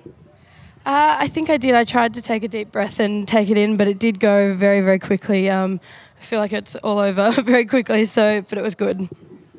Your morning this morning, getting out of bed, getting up. Tell us a little bit about the preparations that went forth, the plats, etc., etc. Was that all done this morning, or did you prepare last night? We had everything organised last night, but we did the plaiting and the washing and everything this morning so that it's all, beautifully done this morning. And I want to thank everyone that helped me get ready this morning. So yeah. There's actually quite a big team behind you guys that are out there. A strong team, I'm pretty sure, would be in the crowd. How many is there behind your team this year? Oh, I don't know. We had lots of people in and out helping, but probably about 6 or 7 people that were there the whole time helping. So yeah. Well, best of luck to you on a job well done. A beautiful workout from where I was standing. Let's see if she's lucky enough to take home our first year competitor as well as place in our Garryowen. Thanks, Case. Well, we'll be watching what the judge has to say a little bit later on, I dare say, and we wish her well. SLM Mercedes and Samantha McMaster. Well, Bronwyn Noonan has just completed her workout aboard Lonsdale, number 1249.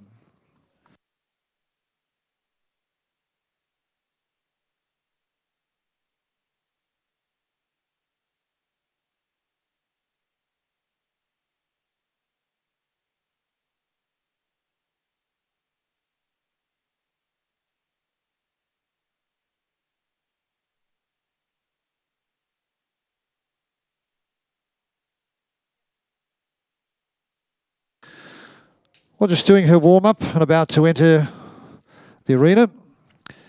From Tangel South down in Gippsland, it is Michelle Painter. Aboard the mount, Grandeur Heart and Soul. Michelle is 39 years of age. She's a legal secretary. Grandeur is just 7 years of age and a riding pony breed. She's been involved with horses from a very, very young age, and she's been competing here at Royal Melbourne for almost 30 years.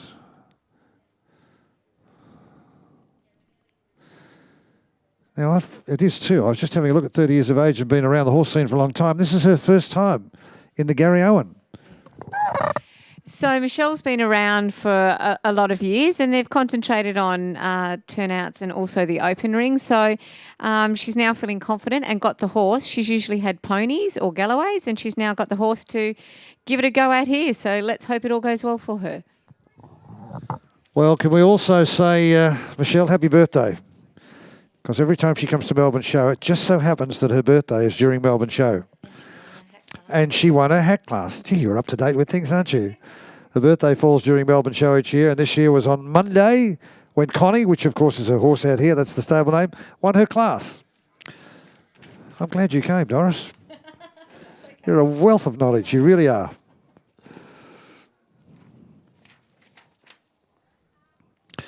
This little horse, actually it's a really interesting story, and I don't think Michelle would mind me sharing this with you actually. We hear of a lot of quality horses. We could do what's called embryo transfers, and this is one mare which they've actually got 2 beautiful embryo transfer foals from this horse here in 2014. So something a little bit different in the horse world. Well, it's no different than IVF, I suppose, in the human world to a certain extent. They've flushed the eggs from this mare here, fertilised them, and found a surrogate. And they had a successful outcome, which is wonderful.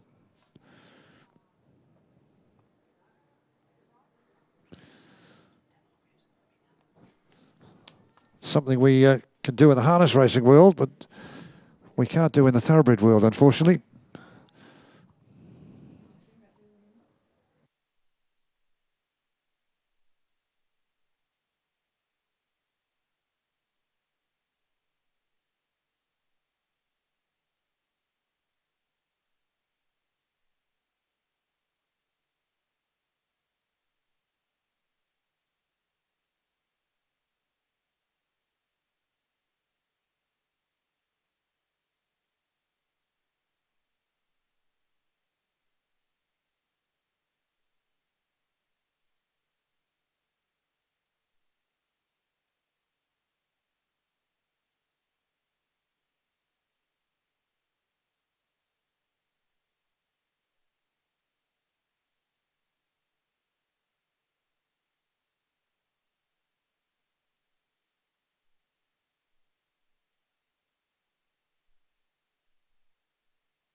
Well, about to enter the arena to work out now is Stephanie O'Connor.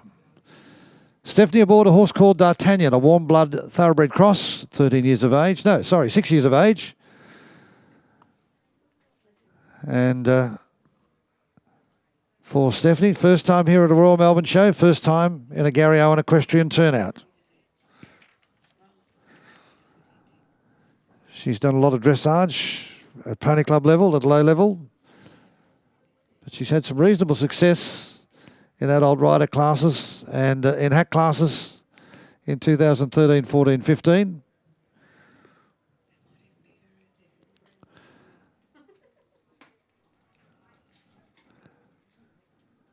fact, I think this horse she purchased from Rebecca Crane back some couple of years ago.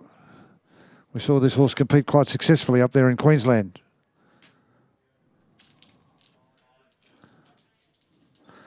And they're embarking on a big journey after Royal Melbourne show. Looking forward to competing at all the state show rings. New South Wales Horse of the Year. Very lovable horse with a huge personality. Loves his food and ripping up rugs. So we're talking about D'Artagnan, Stephanie O'Connor. There's another young girl who is a student still at the moment, studying Commerce and Arts at Macquarie University. So she's combining both her studies and her love of horses at the same time.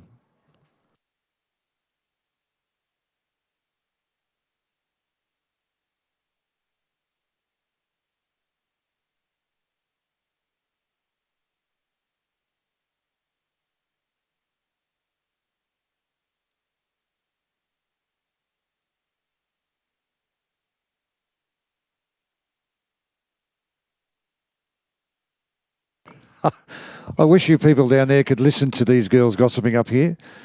What do you say, Doris? You're a cheapie.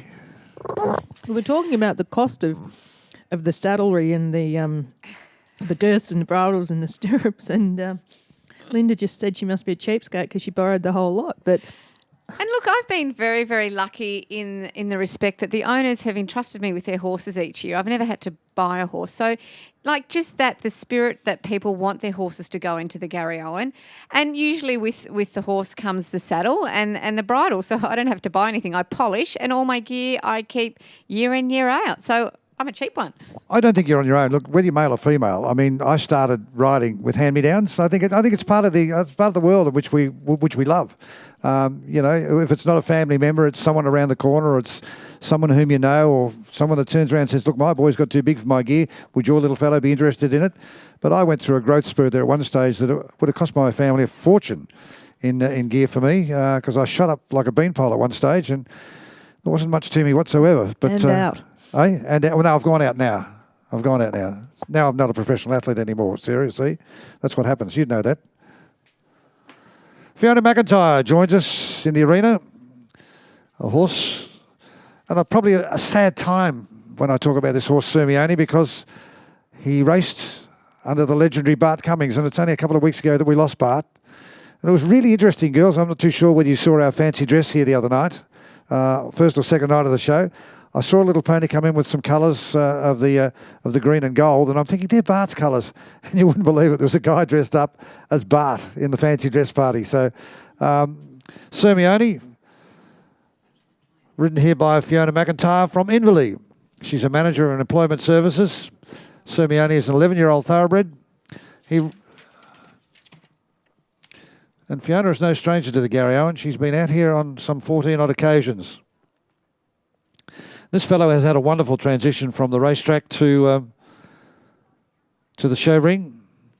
He was purchased as a yearling by Bart Cummings for some $350,000. He went on to win 4 major races, including 2 Group 1s. He was an Australian Cup winner and a McKinnon Stakes winner. And I think, in a nutshell, is proof that good racehorses can go on to become awesome show horses, given the opportunity to continue their career.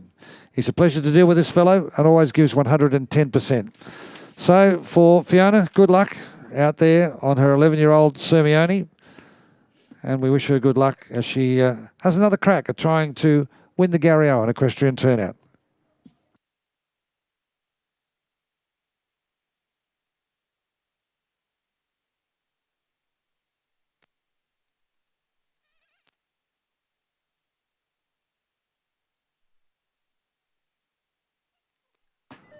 Actually, it's interesting, Linda. I know we shouldn't be pumping up the tyres of individuals or horses or what have you, but this fellow out here is really, I was nearly going to say our calendar boy, Sermione. Is that probably a nice way to describe him? So I would say at the moment that the off-the-track people have picked him up as the ambassador for off-the-track just because he has done so well. And there's just recently been some beautiful photos of him as a racehorse going over the finishing line. And then Fiona has had a photo put above it of her and her riding and show gear going across the finishing line. And it's just such a lovely thing to see that these horses are getting a second life and they are getting rehomed. And it's just a lovely story. And then to be out here doing the Garryowen, it's just super. I think it's fantastic for everyone. Another horse we're going to be seeing in a few moments' time is another thoroughbred who was purchased quite some time back now, but was destined for a racing career. Was actually purchased from Tony Santic, of course, Maccabi Diva fame. The horse we're looking at here about to enter the arena is a horse called Black Tie.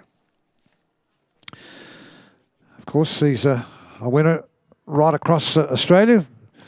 Whether we see him at Brisbane, Sydney or Adelaide, he's had some wonderful success, this fellow. He was originally a horse that I think Vicky Laurie had, and then Kim Durante took him over. And he's been champion hack at many, many Royal Agricultural and National Horse Shows right across, and imported as a warm blood from Germany.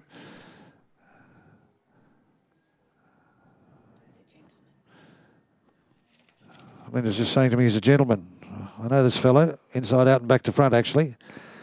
Gemma is 19 years of age, and I think Gemma's another one of our first-year competitors as well, too.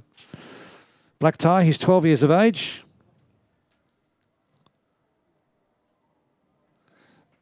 No, I take it back, she's not. I've got my dot in the wrong spot.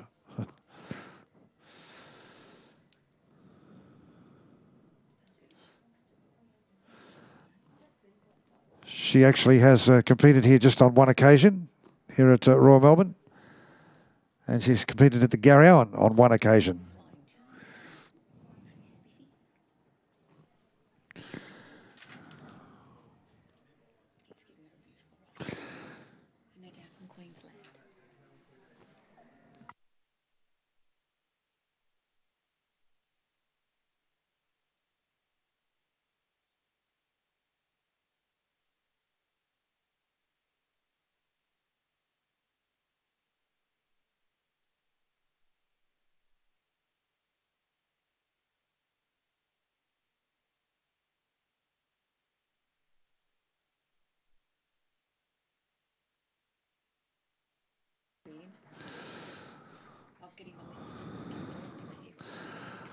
Well, Case, if you can hear me down there, I would really like you to have a quick chat here with Gemma when she comes out, because the judge will be making their assertion of the workout. Not that they're going to be influenced in what we're talking about, but I think she'll be very, very happy with what has just transpired out there in that arena with her horse Black Tie, striking black horse.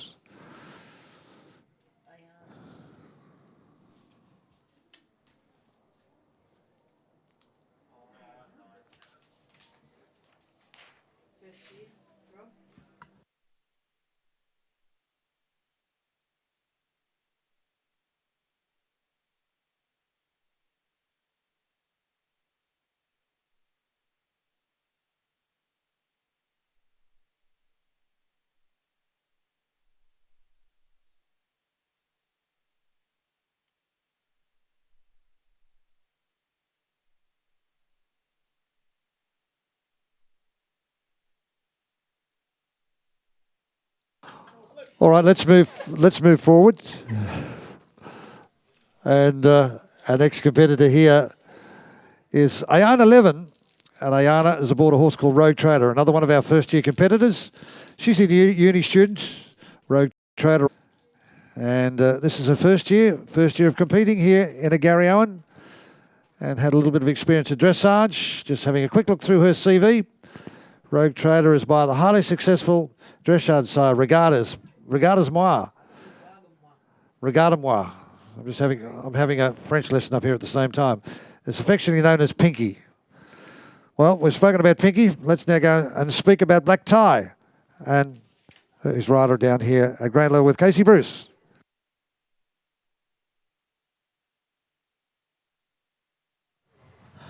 Oh, now we're on. There we go. We had a little communication issue there. Well, Gemma's here with me. There's big smiles going, glowing from her face, and she would have had to have been pretty happy with that. That looked almost a flawless workout for me. How did it feel? Yeah, amazing. He's so well behaved and, yeah, just lovely. So happy. He looks like a really comfortable horse to ride. He gives you such a smooth ride, and that's a really important part of any type of workout, whether it be a riding workout, a Garryowen, is for horse and rider to look like they're doing it without even trying. He gives you that? Yeah, that's for sure. Coming down from Queensland, making a very long journey, tell us about the preparations that goes into getting everything ready, making sure it's all prepared, the drive down here, there are many stops. Yeah, it's a 3-day drive, 2 stops, one at Turry and Tarcutta, and all the gear needs to be ready before we leave. So then we come down and bring irons and stuff because nothing stays good over travelling. So we have to redo it all. Yeah. Any nervous panics that something may or may not have been left at home? Sometimes, but no, we checked a few times, so pretty confident. The Queensland team are having a very successful Melbourne show thus so far. Did you all travel down together, or did everyone come in separate floats or trucks? Sort of together, some separate, some together. Well, Gemma, let me tell you, your effort was great out there. You'd be pretty happy. Let's see how you stand, or even fair in the placings maybe a little bit later on. Fingers crossed. Thanks, Case. And we'll pop back downstairs again later on as we now enter to our last 10 riders in our Garryowen of 2015. So the horse.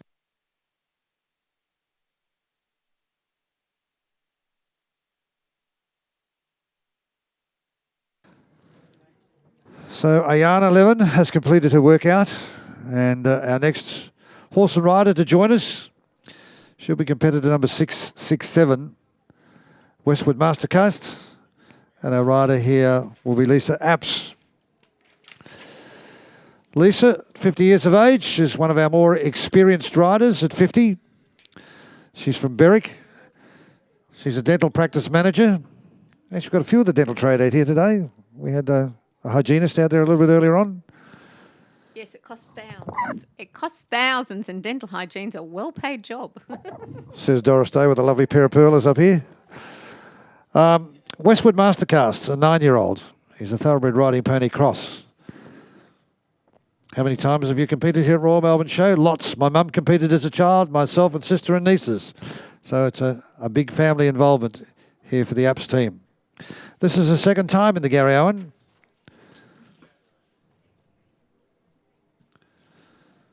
How did she get involved in Cinza? Here's something interesting, girls. Her children gave up riding, so I decided to take up riding the horse myself and started competing.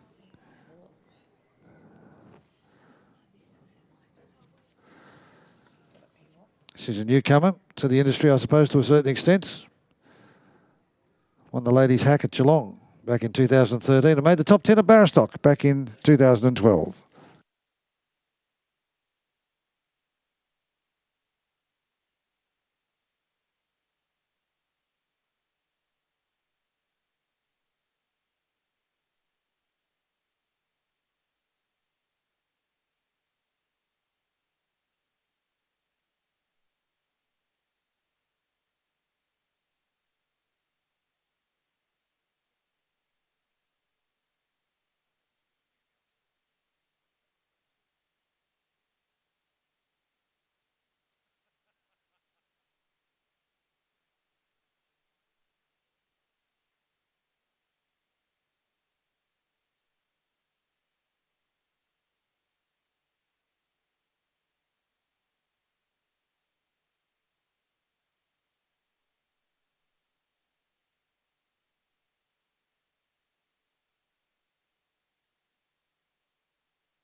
Well, our next competitor is number 772. This is Royalwood Centre Stage, and the rider here, India Mitchell.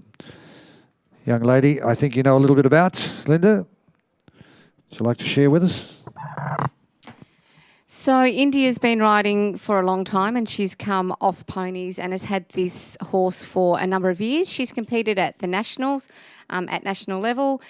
She's been successful here this year in her hack classes. She's also studying at university. I think she might be in her final year, and has prepared this horse herself, and her mother is also her greatest supporter. So a lovely team that have been together for a long time, and a very successful team.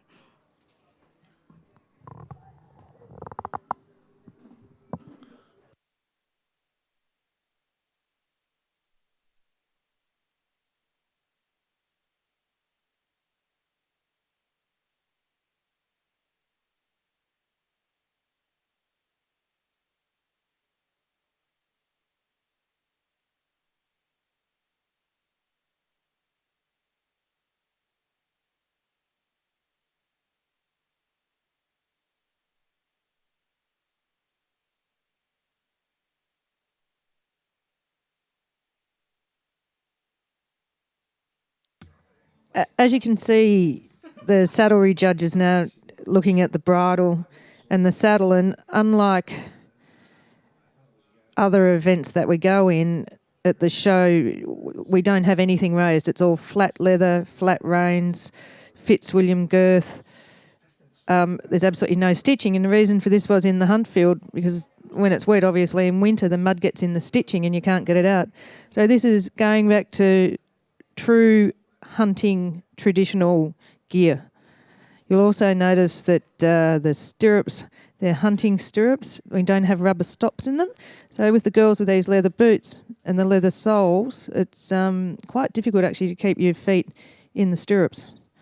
So to even take it a step further with what Sarah's saying is, with this turnout gear, per inch, there's a certain amount of stitches you've got to do per inch, which is usually more than your normal general gear. I think it's 12. Yes, and then with your stirrup irons, a lot of the girls get them chrome, but there are actually little spikes underneath that you sort of raise, and they grab the leather on the bottom of your boot. But some of the younger girls now, I've had a look at what they're riding on, and they've forgotten to get them sharpened up. So they're riding on skateboards. So, which is a no-no. Yes, it is all those little attentions to details that do help you ride better. And obviously, if you can keep your feet in the stirrup, that is a big help. Yeah, and you'll notice the bridle, all the buckles are done up on the middle hole. There's 3 above and 3 below. They're on the middle hole, and they're all in line with the horse's eye.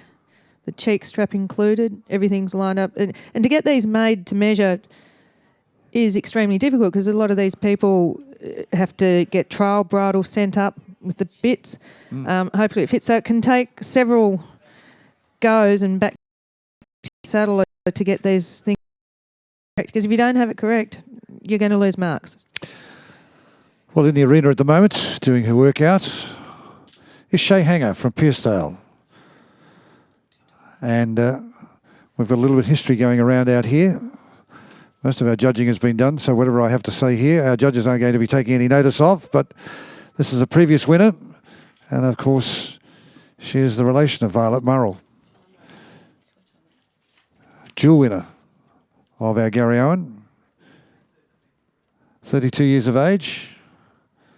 The horse she's competing on is a horse called Chosen One, a thoroughbred, which I think came from the Tony Noonan stable. She's 10 years of age. This young lady has been competing here for many, many years as well too. She was first in the Garryowen on a horse called Warwind back in 2008. She won here on Chosen One in 2014, and I think was placed on the big grey horse. Was it Highmont? Was Warwind the grey horse, was it? Highmont in 2011, she was second in. Okay. So she's been on a wonderful journey. So she's going for the trifecta here today. This fellow here had won up to 2,000 metres on the racetrack. I think Tony Noonan, whom we had here some years ago actually judging our thoroughbreds in the Garryowen, had spotted this horse one day, and having known Shay's family had said, I've got a horse here that I think might make a decent show horse. Of course, Violet Murrell is Shay's great aunt.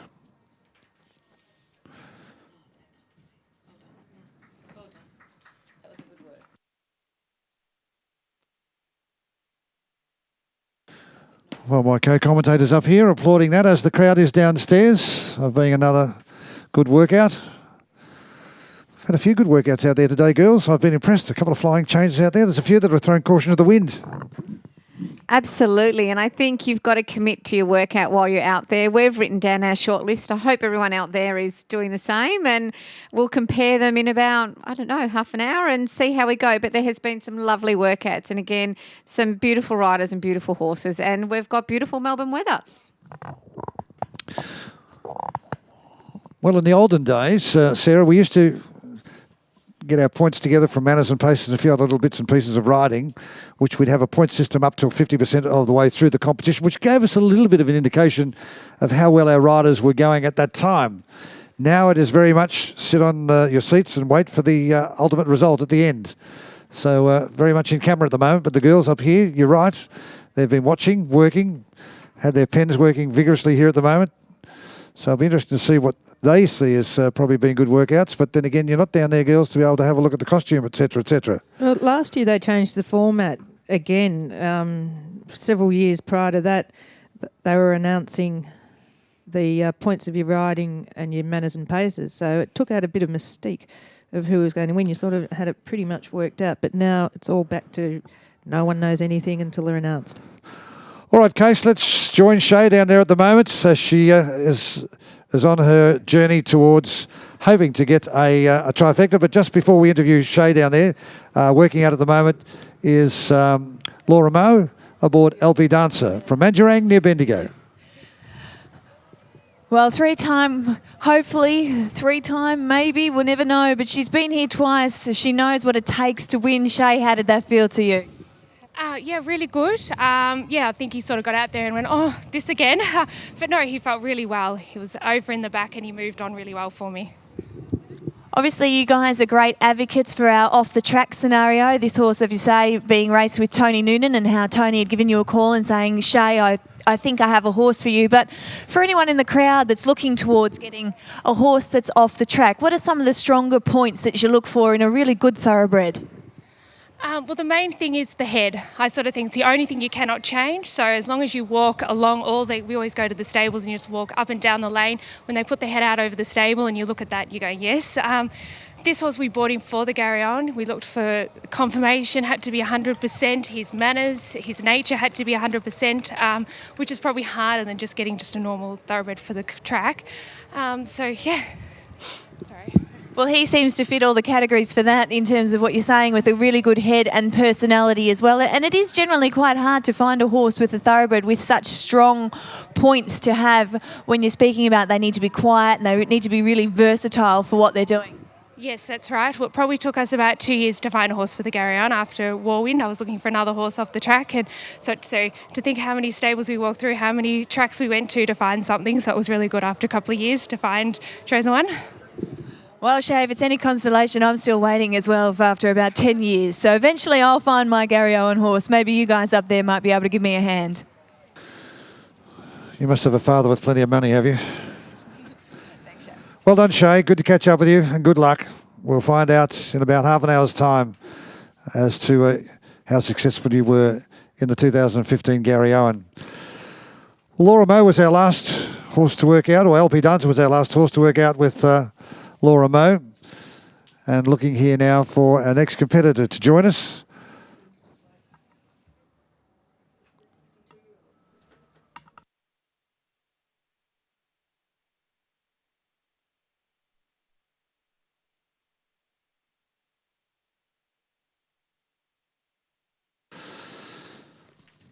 Now our next horse and rider to work out is Jennifer Emanuel. Cannibal Creek William is the name of the horse. Cannibal Creek William is an Australian stock horse, heritage bred. Horse is about 9 years of age. Jennifer, with a question mark of 62, from Lardner in Victoria. She's a farmer and Australian stock horse breeder. How many times has she been competing at Melbourne shows? She's lost count, but she does think that she was here for the first time about 1974. There's an interesting story with Jennifer. She's been competing here in the Garryowen on about 6 occasions and returned last year after a 31-year break. So it proves one thing, age is no barrier. Previously been involved in hacks in the 70s and 80s. Commenced breeding Australian stock horses in 2005. So it's got an incredible record in camp drafting.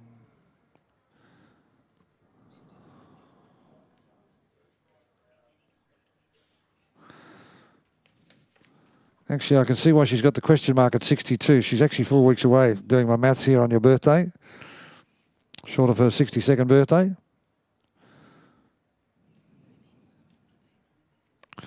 Just having a little look down the bottom here. My body is full of arthritis and it's a tad painful to continue riding at this level. Now, that's an interesting point. Sorry to interrupt you two over here. 62 years of age. She said her body is racked with arthritis and it's a tad painful riding at this age.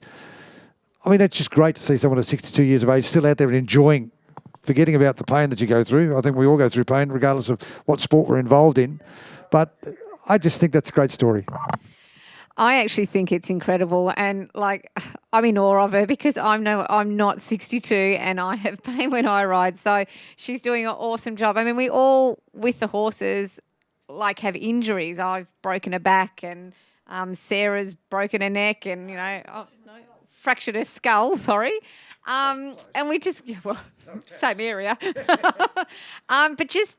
Horsewomen just get up and keep going with it, I think. Pop a tablet and get on with it. Well, it's interesting there just to notice the reaction of the crowd there, giving her a wonderful round of applause for our oldest competitor here in the Garryowen this year, just a few weeks away from her 62nd birthday. Congratulations, good luck to Jennifer Emanuel aboard Cannibal Creek William.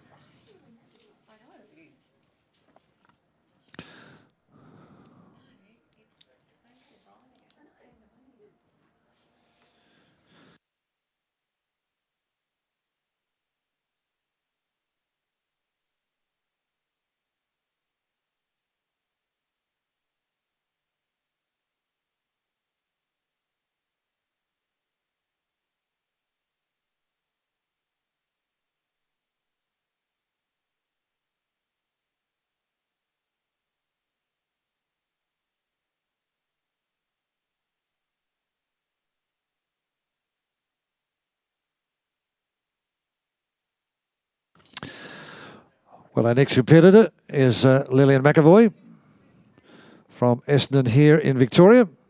She's a 19-year-old student, and the horse she's riding here is Pandemonium, an 8-year-old warm blood.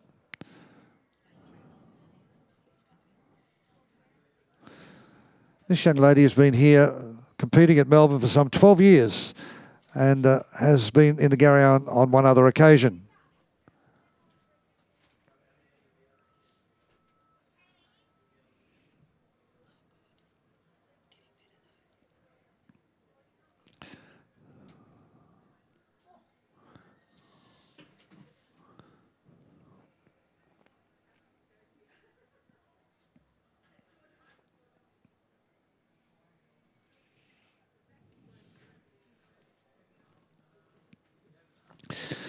This fellow here is an incredible story about this fellow and how they came about getting him, Pandemonium, and they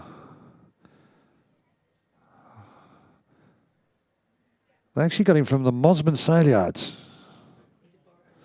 He's a borrowed horse by the look of things here.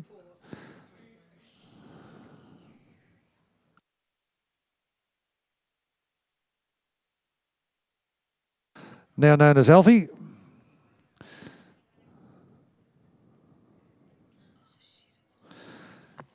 And another young lady who is combining her studies. I think she's studying agricultural science at Melbourne University. So being able to combine her studies and her love of riding is a big effort. Lillian McAvoy, the horse Pandemonium.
All right, we're down to Casey in a few moments' time to catch up with Lillian, but our next rider to join us is Heidi Pickstock, and Heidi is riding here DP Amazing. So we wish Heidi the best of luck with DP Amazing. Meanwhile, let's go down to ground level. Here's Case with Lillian McAvoy. Well, I always love interviewing these girls because they've got such wonderful personalities and it really reflects coming out of a Garryowen. And as you can see, she's all smiles. Everything didn't really go according to plan out there for you, Lillian, but take away a positive attitude. Yeah, that's all I can do, I suppose. Horses, and we're humans, so things can happen, I guess. But yeah, the Garryowen's a special event, so I'm glad that I can compete in it this year. It is relatively difficult too to keep your horse's concentration going. Melbourne Show is a hard event for anyone. We've got a Ferris wheel in the background, lots of noise. How did you pull back and relax this bloke? Just try to stay relaxed myself, and then he'll stay relaxed. Sue and Sarah Stafford are lovely to lend him to me because he's a beautiful horse and he's very chilled himself, so that's good. Now, you guys always have a strong family team out there behind you. I'm sure it's no different this year. They'll be in the grandstands watching somewhere. What time did it all start for you this morning? Not too early. We got here at 6:45 and saddled up and had a 10-15 minute ride on Alfie, and then because I was in the last heat, we just started getting ready. But last night there was a lot of saddle soaping and getting the bridle together and costume trying on and boots fitting. So yeah, it was busy. I have heard Sarah Love in the past say when she's been up there in terms of the boots that sometimes because you might have borrowed the boots or they get quite difficult to get off. Is that the scenario? Yes, that is a scenario. Actually, last year I had borrowed a pair of boots and they actually never fitted before the event, but my mother thought they would fit, so we just hoped they would, and got into the event and passed out because they were too tight. So I've been there, done that. Well, it's a good little laugh to end my interviews for this morning. We'll be very shortly. We've got a few more competitors to go, Rob, but back up to you. Well, that's interesting. I've never passed out with my boots too tight. But commonly known in the equine world as dead leg. Absolutely. I remember one year I just had a child and I put my boots on. I thought, tad tight. And within half an hour, my children were actually standing on my leg and kicking it, and I could not feel a thing. Went out, rode, placed, they pulled my leg off, and then I screamed, I think, for the next 20 minutes while the feeling came back. It's the price you pay for being successful, Doris.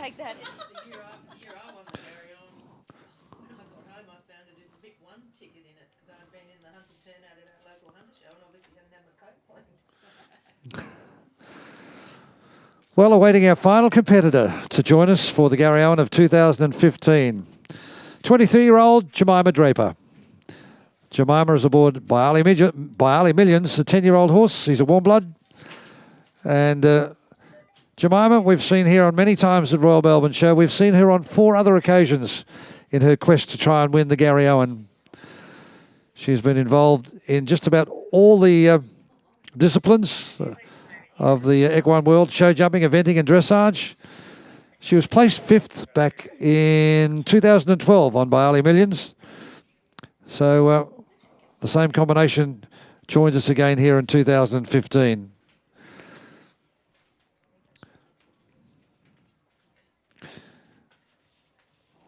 I love reading these. What is your horse's background? By Ali Millions loves pina coladas and long walks on the beach. Also, the measuring bay, where terrors, they are, I'm trying to understand it right. It's Timmy's territory. Oh, okay. I think he might be terrified. Yeah, okay. Tim's the measurer by the look of things. Likes carrots, and Glenn, his farrier. A horse on the drink, loves pina coladas. I've never ever tried to give a horse a drink that way. A little bit different. They've been a wonderful combination for some 5 years or so, and she would really love to thank her family and their friends for their support, and her sponsors as well too, and above all, Mum. Jemima Draper by Ali Millions. Occupation of podiatrist. She comes from Rochester here in Victoria. Our final competitor in the 2015 Garryowen.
Well, very shortly we'll be inviting our competitors back out onto the Herald Sun Arena and we'll begin our presentation ceremony.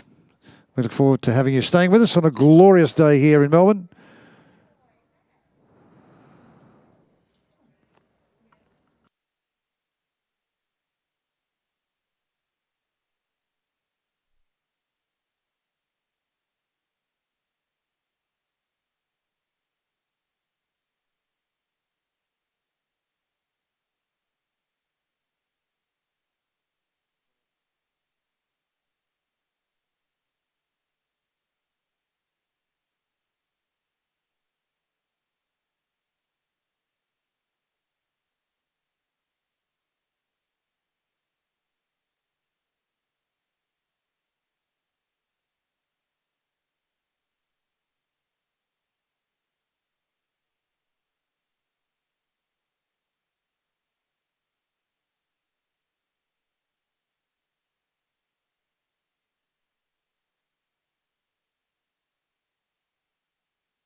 have it like.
Good morning, everyone. Distinguished guests, ladies and gentlemen, boys and girls, and welcome to the 81st Garryowen Equestrian Turnout presentation. My name is Rob Gaylard, and I have the pleasure of being your host for today's presentation. I'd like you to please join me in welcoming our official party to the presentation area. Ladies and gentlemen, please put your hands together for Mr. Stephen Spargo, Royal Agricultural Society Victoria President. Sally Murrell-Rich, sponsor and grandniece of Violet Murrell. Also joining Sally is Marguerite Dorr, also sponsor and grandniece of Violet Murrell. Philippa Harcourt, supplier of our garlands, which have been absolutely sensational this year. Philippa, congratulations. You've done a wonderful job. And Deborah Pollitt, our Royal Agricultural Society Victoria board member.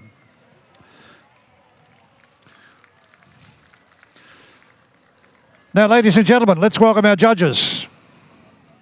Our riding judge, Lindy Sutton. Our confirmation judge, Rowan Luxmore. Our manners and paces judge, Jane Gardner. Our saddlery judge, Lisa Kellogg. Our general appearance judge, Sally Lurry. And our costume judge, Christine Mallinson. Also our stewards I'd like to welcome as well too, ladies and gentlemen, if you could show your appreciation. Mr. Peter Gardner. Irene Luxmore. Warren Warboys. Jason Ronald. Karen Fisher. Melinda Ralph and Di Warboys.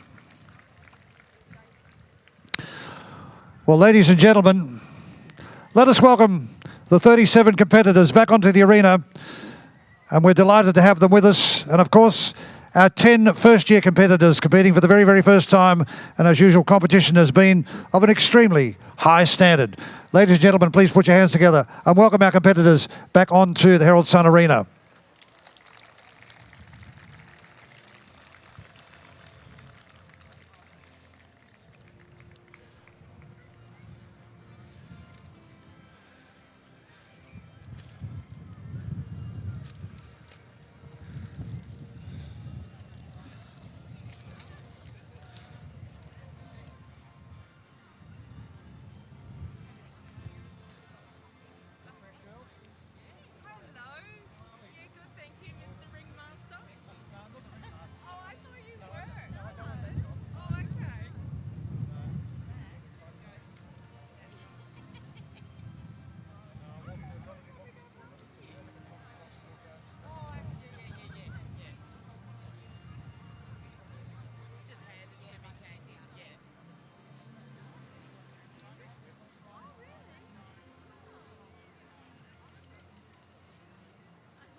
Well, ladies and gentlemen, to begin today's presentation ceremony, please stand and welcome to the stage to sing the national anthem, Natasha York.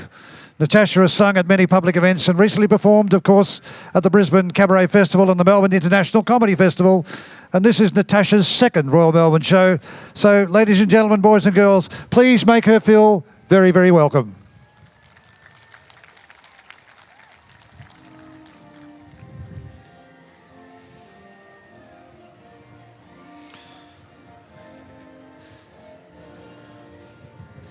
Australians, oh, let us rejoice, for we are young and free. We've golden soil and wealth for toil. Our home is girt by sea. Our land abounds in nature's gifts of beauty, rich and rare.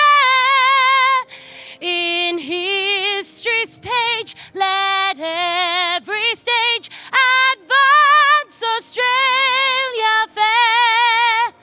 In joyful strains and let us sing, advance Australia fair.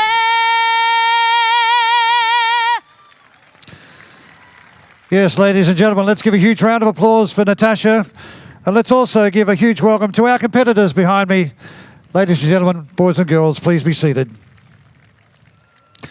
Competitors, members of the Murrell family, past winners, judges and stewards, distinguished guests, ladies and gentlemen, on behalf of the Royal Agricultural Society of Victoria, we welcome you to the 81st Garryowen Equestrienne Turnout. We are pleased to honour these fine riders who have competed in the Garryowen today.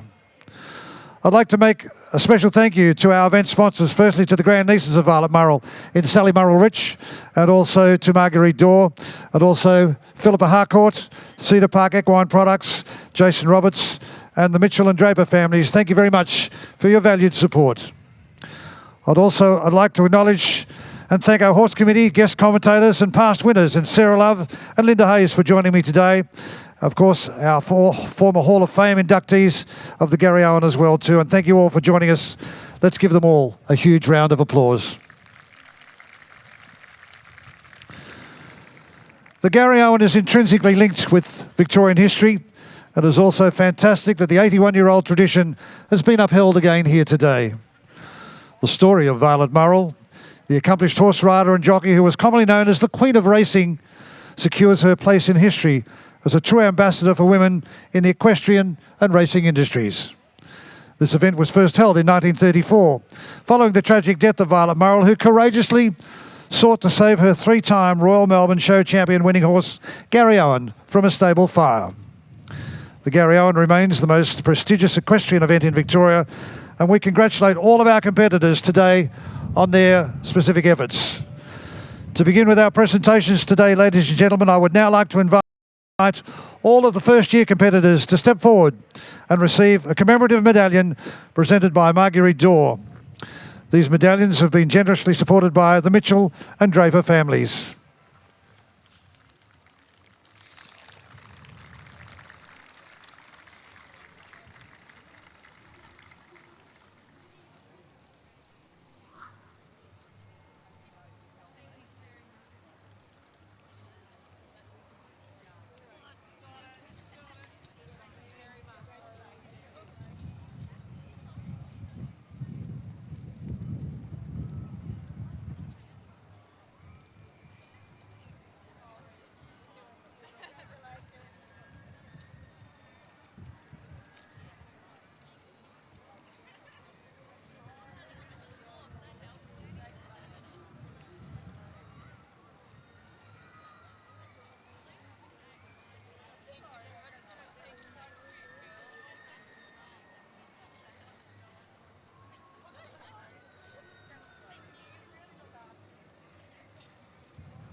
Well, ladies and gentlemen, it is now my pleasure to invite Deborah Pollett to join us to announce the best first-year competitor of the Royal Melbourne Show's 81st Garryowen Equestrienne Turnout. Deborah, please join us.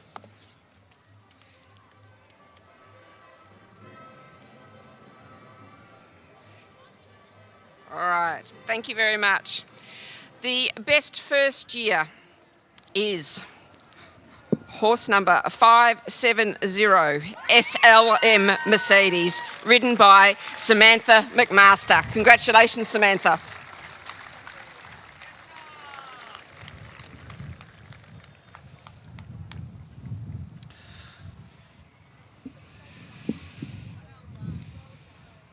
Thank you very much, Deborah.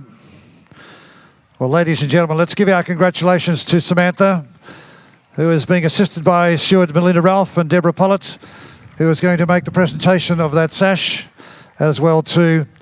And we once again congratulate all our first-year competitors and, of course, our best first-year competitor. Of course, aboard her horse, SLM Mercedes, who has had a wonderful year on the show arena as well too. And Samantha, may I also just add, is a great ambassador for our off-the-track program with our thoroughbreds as well too. So Samantha, continue to keep going with her good work, and congratulations to you today of entering the history books as being, in 2015, the first winner of our first year. We'll move on to presenting the awards for this year's place getters. Deborah, I'd invite you to come back and join me again, and we will start. Yes, let's put our hands together for Sam. Well done. Deborah, I'll invite you to come back. And let's start from sixth and work our way forward. Thank you very much. It is a beautiful day today for this event, and the horses all look stunning, as do the girls. It's nice to have some sunshine, no rain, and not too windy this year. But it was great pleasure. I announce the sixth place winner, 1020 DP Amazing, ridden by Heidi Pickstock. Can you leave that with me? I can. That's all I need. You want that one? Do you want the... No, just I'll invite you back in a minute. All right, I'll invite you back in a minute. Okay, fifth place, 1140 OEH. Eloquence, ridden by Alexa Ward. I'll invite you back, Deb. Okay. Just you go back for a second. All right, thank you, Deborah. Congratulations to our sixth place getter, of course, Heidi Pickstock, and our fifth place getter as well, to sashed here by Lisa Kellock. To Alexandra, congratulations, and our saddlery judge assisted here by steward Jason Ronald. Let's see how we're travelling out the back here.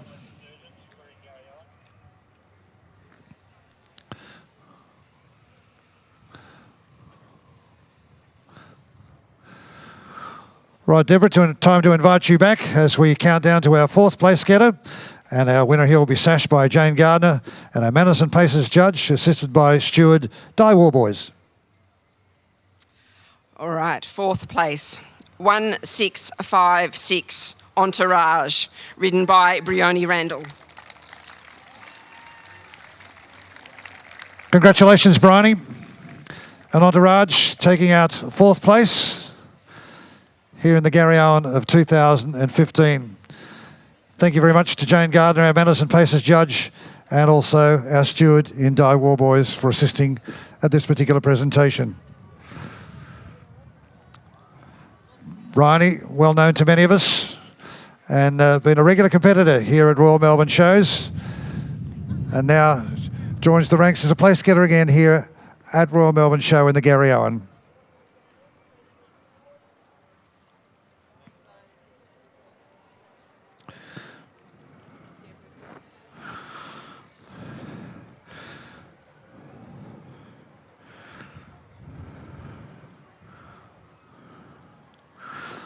All right, time for us to move forward.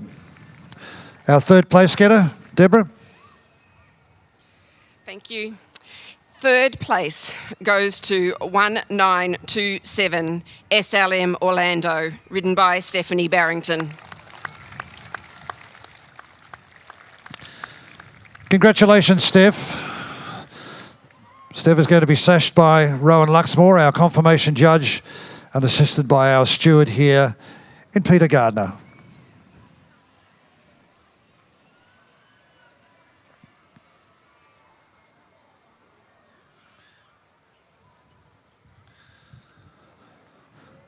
Stephanie knows full well the thrill of being successful here at a Garryowen, and we congratulate her on her third placing here today aboard her horse SLM Orlando. Well, I'm not too sure what your choice was in the crowd, but we're starting to get to that part where it all becomes very interesting. Deborah, join us as we announce our second placing. All right, second place, number 536, France, ridden by Ali Berwick.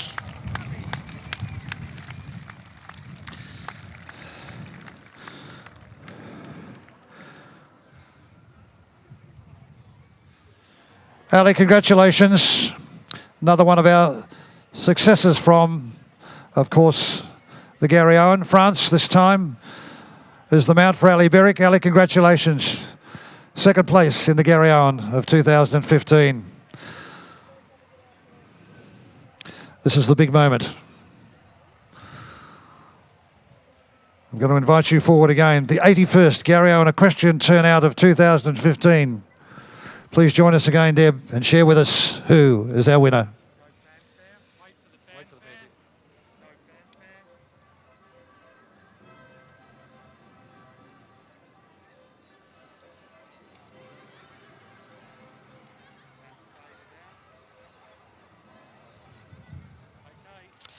All right, first place goes to number 347, Chosen One, ridden by Shay Hanger.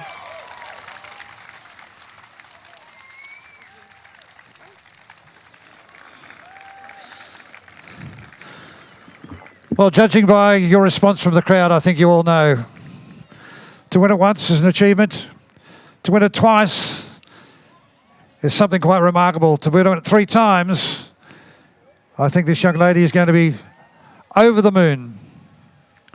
It's customary each year with the Garryowen, the winning horse receives a beautiful floral garland, which today is being presented by Philippa Harcourt, who has sponsored the garlands throughout today. Philippa, thank you very much.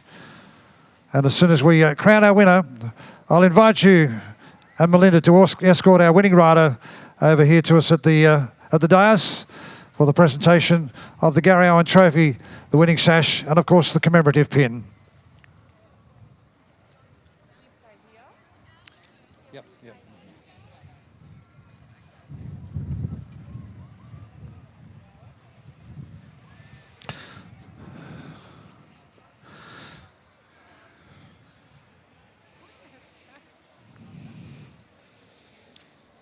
You can go over to Auntie and get all smashed up and picked up if you like, darling. That was a better, no, that was a better workout than last year. It was fantastic. You know, like I wasn't supposed to ride. Well, we're having a little bit of a family reunion out here at the moment, so we'll let the girls have a little bit of girl talk, a little bit of girl time. Ladies and gentlemen, I think it's with great pleasure that I invite you to please join me in acknowledging all of our 2015 Garryowen equestrian competitors.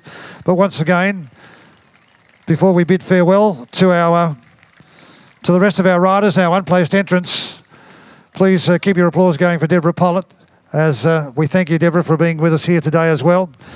And finally, the big moment. We'll have to stop meeting like this, won't we?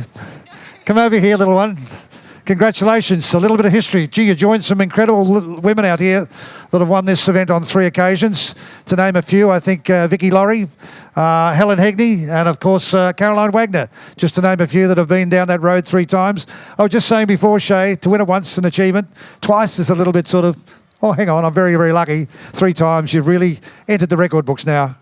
Oh, it's just a shock. I think this one really will get to me with this one because I wasn't supposed to ride. I just had a massive operation and he's only been in work a month. He got him clipped and I've had the best people around me, all the girls that are just at my property. They've helped work him and I've only been riding for 2 weeks and I've been out for a couple of months. So this is the best.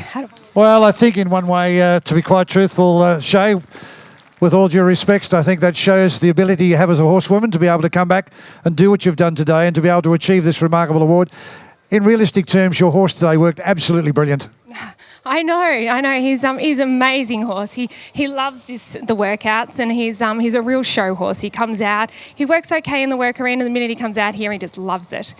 Well, he's a former thoroughbred. We spoke a little bit beforehand with my co-commentators up there before. An off-the-track horse who came from a racing background. Tony Noonan spotted him for you and said, Shay, I think I've got one for you. Well, he's a pretty good judge. He will be absolutely ecstatic. His owners and Tony I all spoke to after the Garryowen, and I gave them all a photo of winning the Garryowen. So now they'll have to have another one in between all their races. So it's be fantastic. He'll be thrilled. Well, Shay, congratulations to you, and I'm also pleased to let you know that you'll also be receiving a special commissioned portrait painted by Jason Roberts, of which you've had before, but you've got another one now to commemorate your win today, and along with all of today's place getters, you will also receive a special trophy ruggers courtesy from our sponsor, Cedar Lodge Equine Products, and a special gesture to this 81st Garryowen, ladies and gentlemen. Our winning rider will also receive a custom designed Marguerite door glass diningware, proudly supported by Marguerite. Once again, our congratulations, and could I please ask you to head back to the winner's circle and mount up for a lap of honour. And as Shay is about to hop back on Chosen One in just a few moments' time.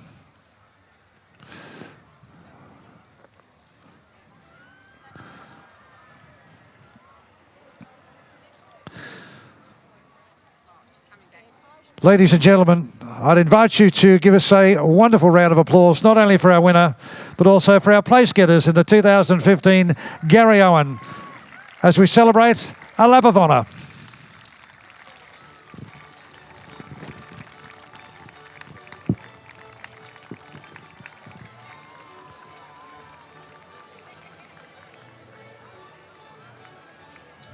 Probably crying somewhere in the crowd. Actually, she's more composed this year than she was last year and last time. Yeah. Has she been quicker? She had a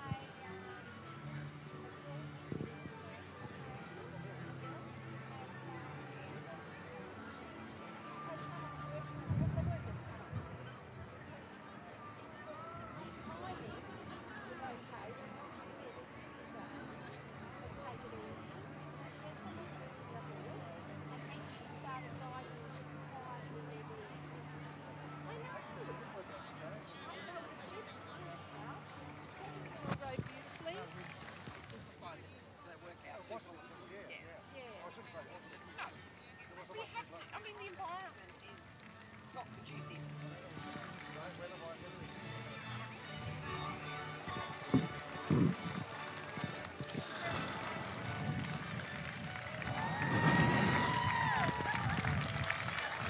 Well, ladies and gentlemen, Shay Hanger creates a little bit of history here today. The grandniece of Violet Murrell now going into the record books as a three-time winner of the most prestigious equestrian event in the Southern Hemisphere, the Garryowen. Well, ladies and gentlemen, that concludes today's Garryowen presentation. Once again, we sincerely thank you and thank our distinguished guests, judges, stewards, presenters, sponsors, and of course, all the competitors as well too. We trust that you've enjoyed the presentation. We look forward to returning again next year for the 82nd Garryowen Equestrienne Turnout at the Royal Melbourne Show in 2016. It's been my pleasure to be your host today. And once again, thank you to my co-commentators up there on the box. From us now, goodbye and enjoy the rest of your day here at Royal Melbourne Show.